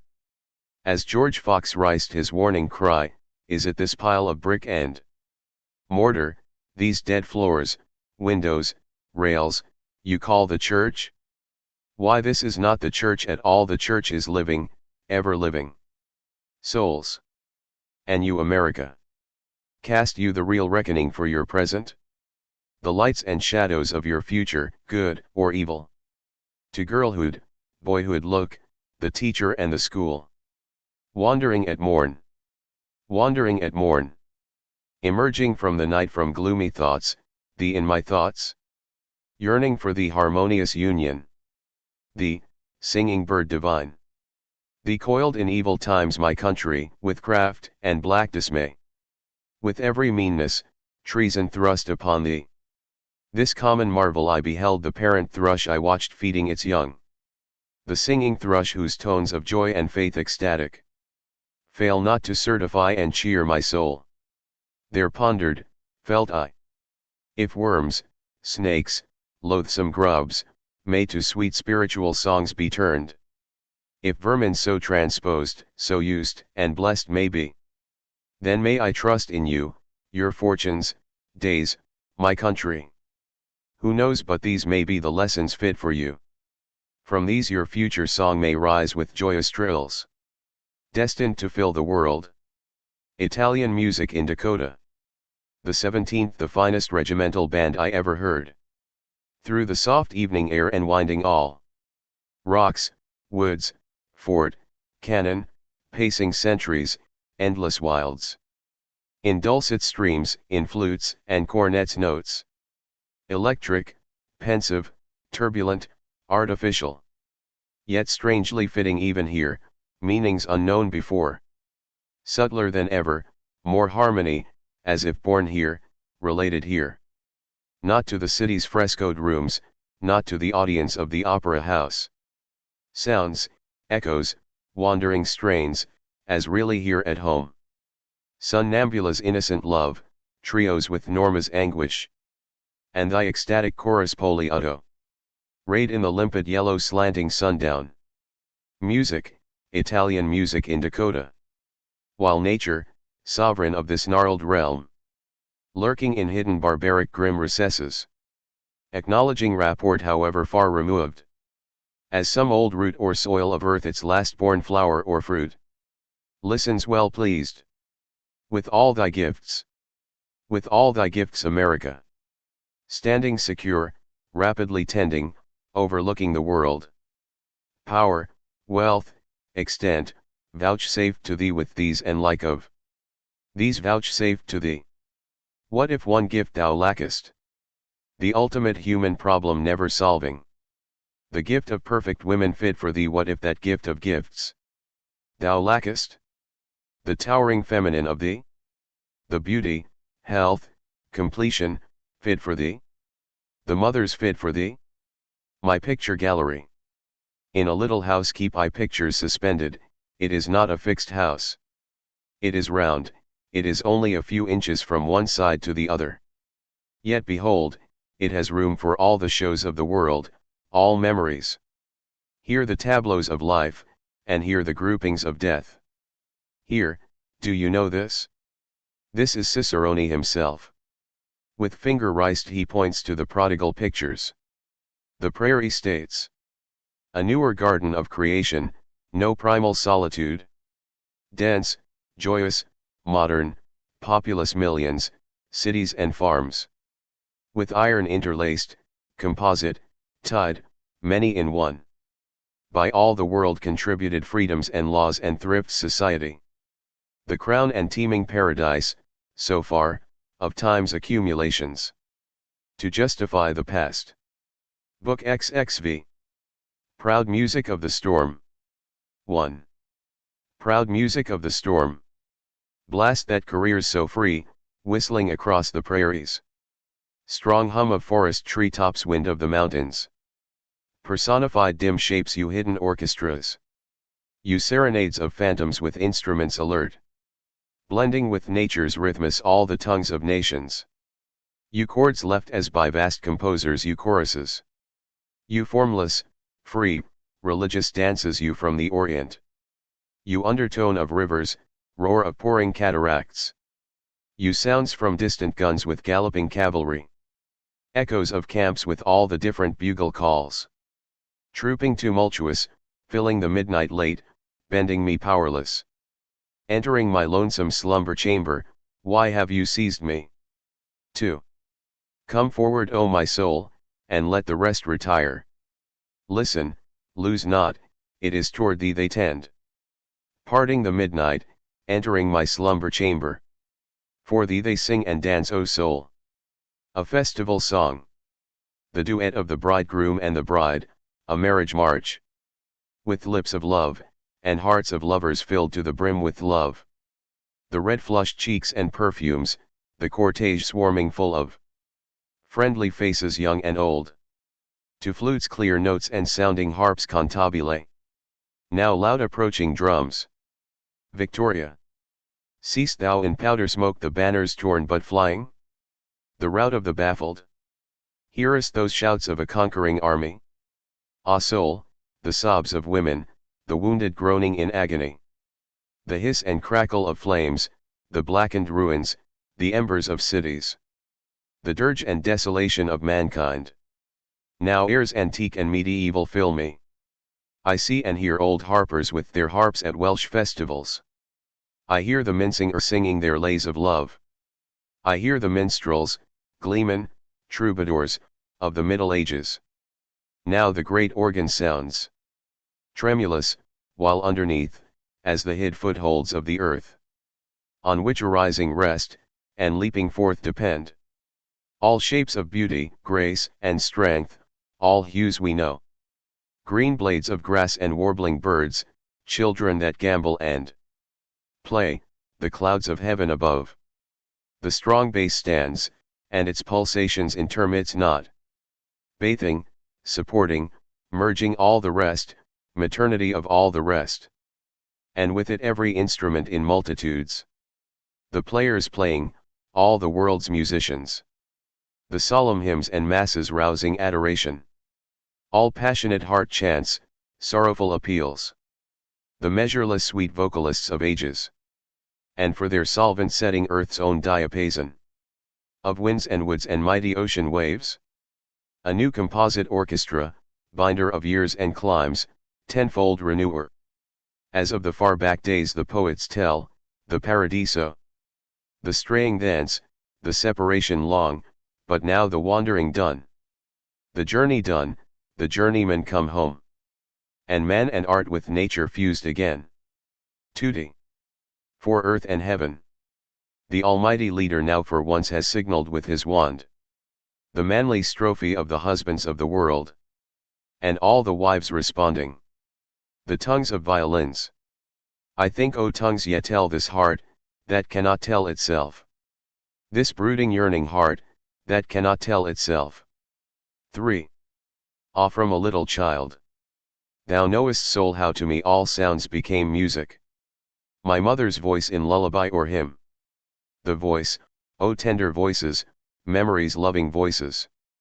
Last miracle of all, O dearest mothers, sisters, voices. The rain, the growing corn, the breeze among the long-leaved corn. The measured sea surf beating on the sand. The twittering bird, the hawk's sharp scream.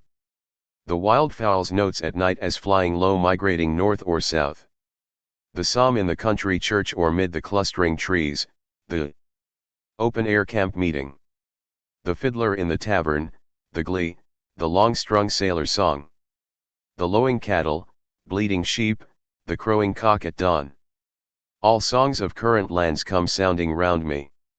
The German airs of friendship, wine, and love. Irish ballads, merry jigs and dances, English warbles. Chansons of France, Scotch tunes, and o'er the rest. Italia's peerless compositions. Across the stage with pallor on her face, yet lurid passion. Stalks Norma brandishing the dagger in her hand. I see poor crazed Lucia's eyes unnatural gleam. Her hair down her back falls loose and disheveled.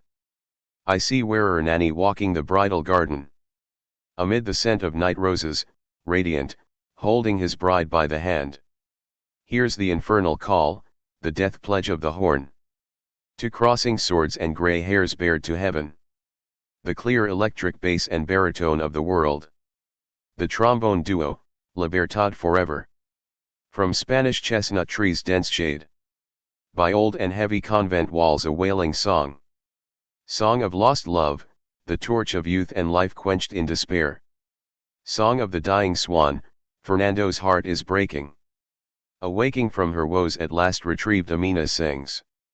Copious as stars and glad as morning light the torrents of her joy. The teeming lady comes. The lustrous orb, Venus contralto, the blooming mother. Sister of loftiest gods, Alboni's self I hear. 4. I hear those odes, symphonies, operas. I hear in the William Tell the music of an arrest and angry people. I hear Meyerbeer's Huguenots, the Prophet, or Robert Gounod's Faust, or Mozart's Don Juan. I hear the dense music of all nations. The waltz, some delicious measure, lapsing, bathing me in bliss. The bolero to tinkling guitars and clattering castanets. I see religious dances old and new. I hear the sound of the Hebrew lyre. I see the crusaders marching bearing the cross on high, to the Martial clang of cymbals. I hear dervishes monotonously chanting, interspersed with frantic shouts, as they spin around turning always towards Mecca. I see the rapt religious dances of the Persians and the Arabs. Again, at Eleusis, home of Ceres, I see the modern Greeks dancing. I hear them clapping their hands as they bend their bodies. I hear the metrical shuffling of their feet. I see again the wild old Carabantian dance, the performers wounding each other. I see the Roman youth to the shrill sound of flageolets throwing and catching their weapons. As they fall on their knees and rise again. I hear from the Musulman mosque the muezzin calling. I see the worshippers within, nor form nor sermon, argument, nor word. But silent, strange, devout, raised, glowing heads, ecstatic faces. I hear the Egyptian harp of many strings. The primitive chants of the Nile boatmen. The sacred imperial hymns of China. To the delicate sounds of the king, the stricken wood and stone. Or to Hindu flutes and the fretting twang of the veena. A band of bayadires. 5. Now Asia, Africa leave me, Europe seizing inflates me. To organs huge and bands I hear as from vast concourses of voices. Luther's strong hymn in Festberg ist unser Gott. Rossini's Stabat Mater Dolorosa.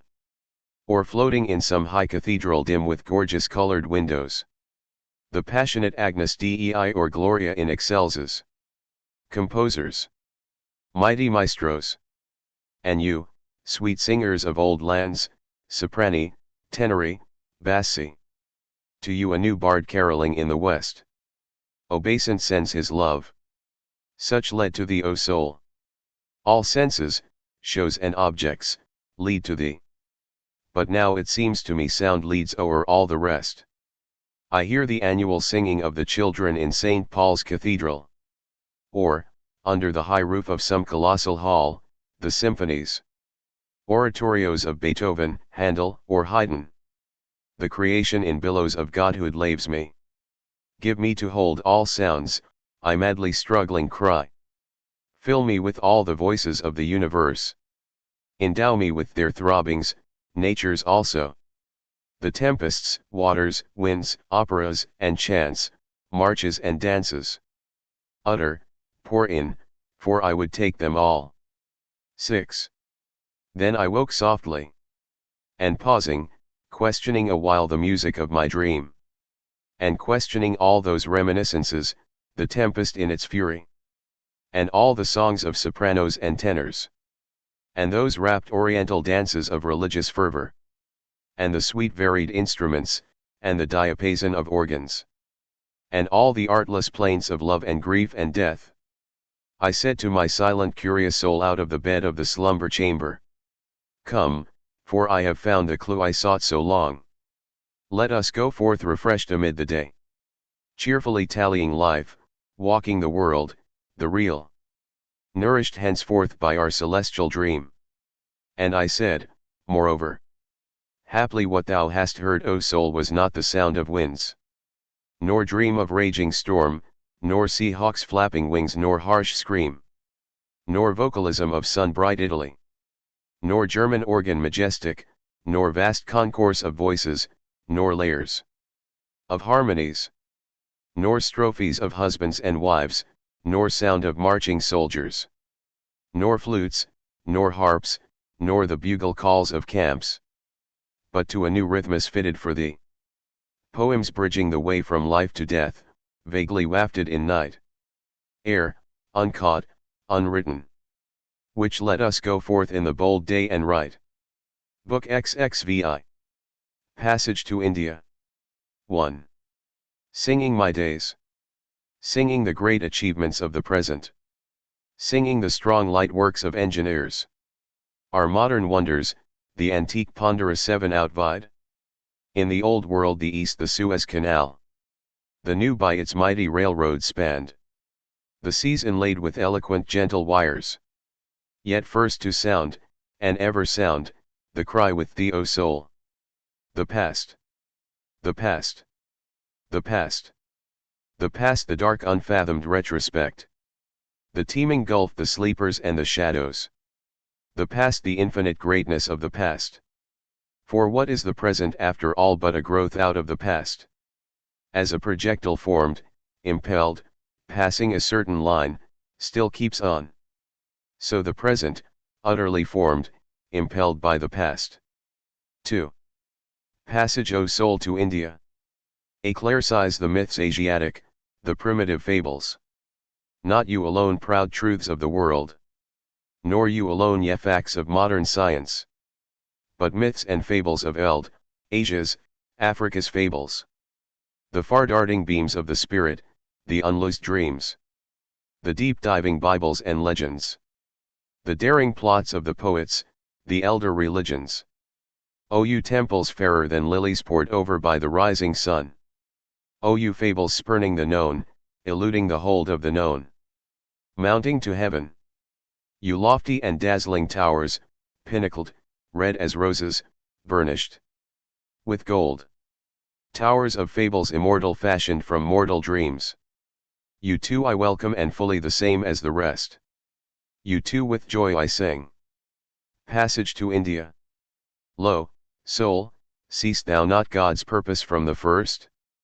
The earth to be spanned, connected by network. The races, neighbors, to marry and be given in marriage.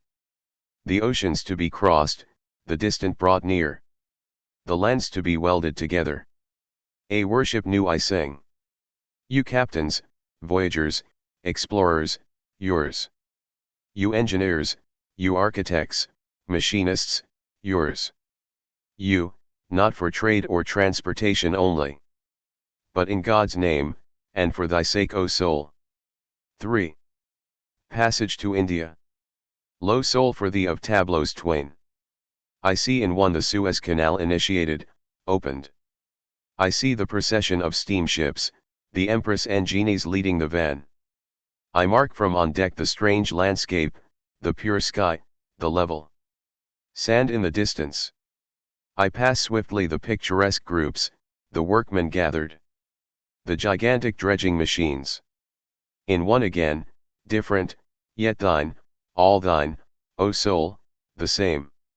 I see over my own continent the Pacific Railroad surmounting every barrier. I see continual trains of cars winding along the Platte carrying freight and passengers. I hear the locomotives rushing and roaring, and the shrill steam whistle. I hear the echoes reverberate through the grandest scenery in the world. I cross the Laramie Plains, I note the rocks in grotesque shapes. The buttes. I see the plentiful larkspur and wild onions, the barren, colorless sage deserts. I see in glimpses afar or towering immediately above me the great mountains. I see the Wind River and the Wasatch Mountains. I see the Monument Mountain and the Eagle's Nest. I pass the promontory, I ascend the Nevadas. I scan the noble Elk Mountain and wind around its base. I see the Humboldt Range, I thread the valley and cross the river. I see the clear waters of Lake Tahoe, I see forests of majestic pines. Or crossing the great desert, the alkaline plains, I behold enchanting mirages of waters and meadows. Marking through these and after all, in duplicate slender lines. Bridging the 3,000 or 4,000 miles of land travel. Tying the eastern to the western sea. The road between Europe and Asia. Agenos thy dream, thy dream. Centuries after thou art laid in thy grave. The shore thou foundest verifies thy dream. 4. Passage to India. Struggles of many a captain, tales of many a sailor dead. Over my mood stealing and spreading they come. Like clouds and cloudlets in the unreached sky. Along all history, down the slopes. As a rivulet running, sinking now, and now again to the surface rising. A ceaseless thought, a varied train low, soul, to thee, thy side. They rise. The plans, the voyages again, the expeditions. Again Vasco da Gama sails forth. Again the knowledge gained, the mariner's compass. Lands found and nations born, thou born America. For purpose vast, man's long probation filled. Thou wrongdoer of the world at last accomplished. 5. O vast wrongdoer, swimming in space, covered all over with visible power and beauty, alternate light and day and the teeming spiritual darkness, unspeakable high processions of sun and moon and countless stars above. Below, the manifold grass and waters, animals, mountains, trees. With inscrutable purpose, some hidden prophetic intention. Now first it seems my thought begins to span thee. Down from the gardens of Asia descending radiating. Adam and Eve appear, then their myriad progeny after them. Wandering, yearning, curious, with restless explorations. With questionings, baffled, formless, feverish, with never happy hearts. With that sad incessant refrain, wherefore unsatisfied soul? And whither, O mocking life? Ah, who shall soothe these feverish children? Who justify these restless explorations? Who speak the secret of impassive earth? Who bind it to us? What is this separate nature so unnatural? What is this earth to our affections? Unloving earth, without a throb to answer ours. Cold earth, the place of graves. Yet soul, be sure the first intent remains, and shall be carried out. Perhaps even now the time has arrived. After the seas are all crossed, as they seem already crossed. After the great captains and engineers have accomplished their work. After the noble inventors, after the scientists, the chemist, the geologist, ethnologist. Finally shall come the poet worthy that name. The true Son of God shall come singing his songs. Then not your deeds only, O voyagers, O scientists and inventors, shall be justified. All these hearts as of fretted children shall be soothed. All affection shall be fully responded to, the secret shall be told. All these separations and gaps shall be taken up and hooked and linked together. The whole earth, this cold, impassive, voiceless earth, shall be completely justified. Trinitas divine shall be gloriously accomplished and compacted by the true Son of God, the poet. He shall indeed pass the straits and conquer the mountains. He shall double the Cape of Good Hope to some purpose.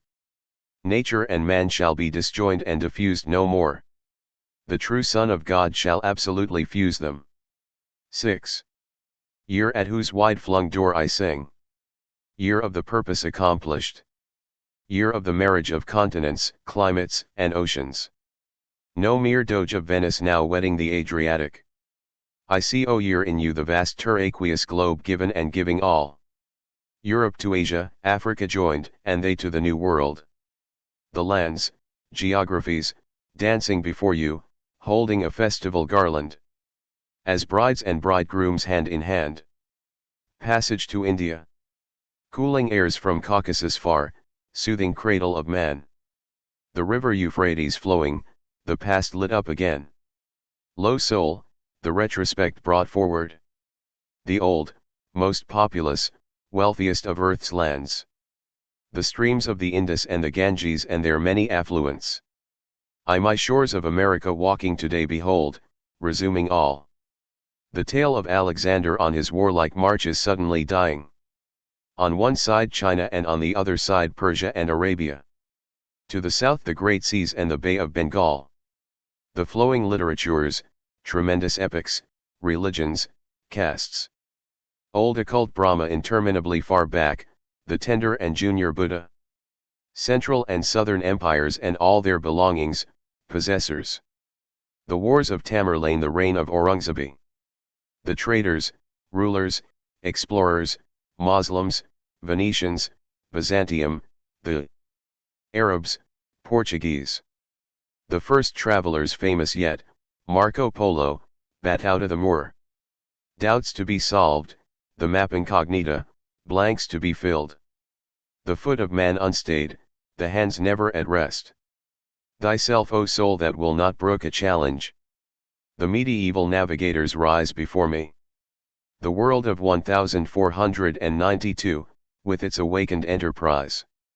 Something swelling in humanity now like the sap of the earth in spring. The sunset splendor of chivalry declining. And who art thou, sad shade?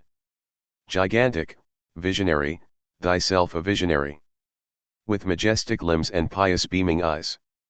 Spreading around with every look of thine a golden world. Inhuing it with gorgeous hues. As the chief historian. Down to the footlights walks in some great China. Dominating the rest I see the admiral himself. History's type of courage, action, faith. Behold him sail from Palos leading his little fleet.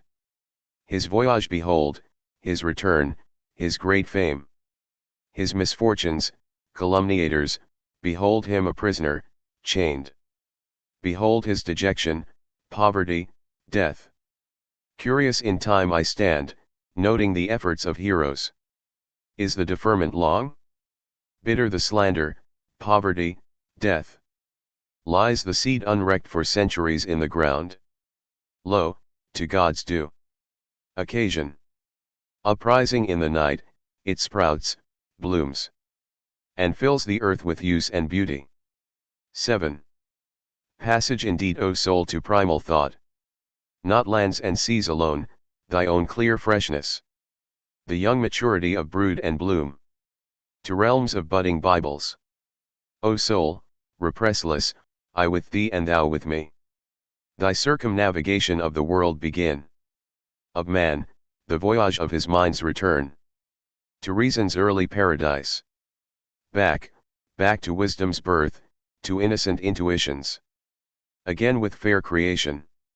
8. Oh, we can wait no longer. We too take ship, O soul. Joyous we too launch out on trackless seas. Fearless for unknown shores on waves of ecstasy to sail. Amid the wafting winds, thou pressing me to thee, I thee to me, O soul. Caroling free, singing our song of God. Chanting our chant of pleasant exploration. With laugh and many a kiss.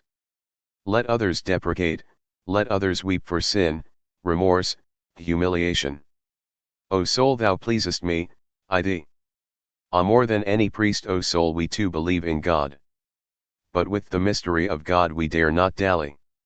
O soul, thou pleasest me, I thee. Sailing these seas or on the hills, or waking in the night. Thoughts, silent thoughts, of time and space and death, like waters flowing. Bear me indeed as through the regions infinite. Whose air I breathe, whose ripples hear, lave me all over. Bathe me, O God, in thee, mounting to thee. I and my soul to range in range of thee. O thou transcendent. Nameless, the fiber and the breath. Light of the light, shedding forth universes, thou center of them. Thou mightier center of the true, the good, the loving. Thou moral, spiritual fountain, affection's source, thou reservoir. O pensive soul of me, O thirst unsatisfied, waitest not there? Waitest not haply for us somewhere there, the comrade perfect? Thou pulse, thou motive of the stars, suns, systems. That, circling, move in order, safe, harmonious. Athwart the shapeless vastnesses of space. How should I think, how breathe a single breath, how speak, if, out of myself, I could not launch, to those, superior universes? Swiftly I shrivel at the thought of God. At nature and its wonders, time and space and death. But that I, turning, call to thee, O soul, thou actual me. And lo, thou gently masterest the orbs. Thou madest time, smilest content at death. And fillest, swellest full the vastnesses of space. Greater than stars or suns. Bounding, O soul, thou journeyest forth. What love than thine and ours could wider amplify? What aspirations, wishes, outvie thine and ours, O soul? What dreams of the ideal? What plans of purity, perfection, strength?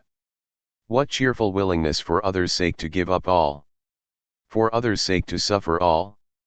Reckoning ahead, O soul, when thou, the time achieved, the seas all crossed, weathered the capes, the voyage done. Surrounded, copest, frontest God, yieldest, the aim attained. As filled with friendship, love complete, the elder brother found. The younger melts in fondness in his arms. 9. Passage to more than India. Are thy wings plumed indeed for such far flights? O soul, voyagest thou indeed on voyages like those? Disp ortest thou on waters such as those? Soundest below the Sanskrit and the Vedas. Then have thy bent unleashed. Passage to you, your shores, ye aged fierce enigmas. Passage to you, to mastership of you, ye strangling problems. You, strewed with the wrecks of skeletons, that, living, never reached you. Passage to more than India. O secret of the earth and sky. Of you, O waters of the sea. O winding creeks and rivers. Of you, O woods and fields. Of you, strong mountains of my land. Of you, O prairies. Of you, grey rocks. O morning red. O clouds. O rain and snows. O day and night, passage to you. O sun and moon and all you stars. Sirius and Jupiter. Passage to you. Passage, immediate passage. The blood burns in my veins. Away, O soul. Hoist instantly the anchor. Cut the hawsers, haul out, shake out every sail. Have we not stood here like trees in the ground long enough? Have we not grovelled here long enough, eating and drinking like mere brutes? Have we not darkened and dazed ourselves with books long enough? Sail forth, steer for the deep waters only. Reckless, O soul, exploring, I with thee, and thou with me. For we are bound where mariner has not yet dared to go. And we will risk the ship, ourselves and all. O my brave soul! O farther, farther sail! O daring joy, but safe! Are they not all the seas of God? O farther, farther, farther sail!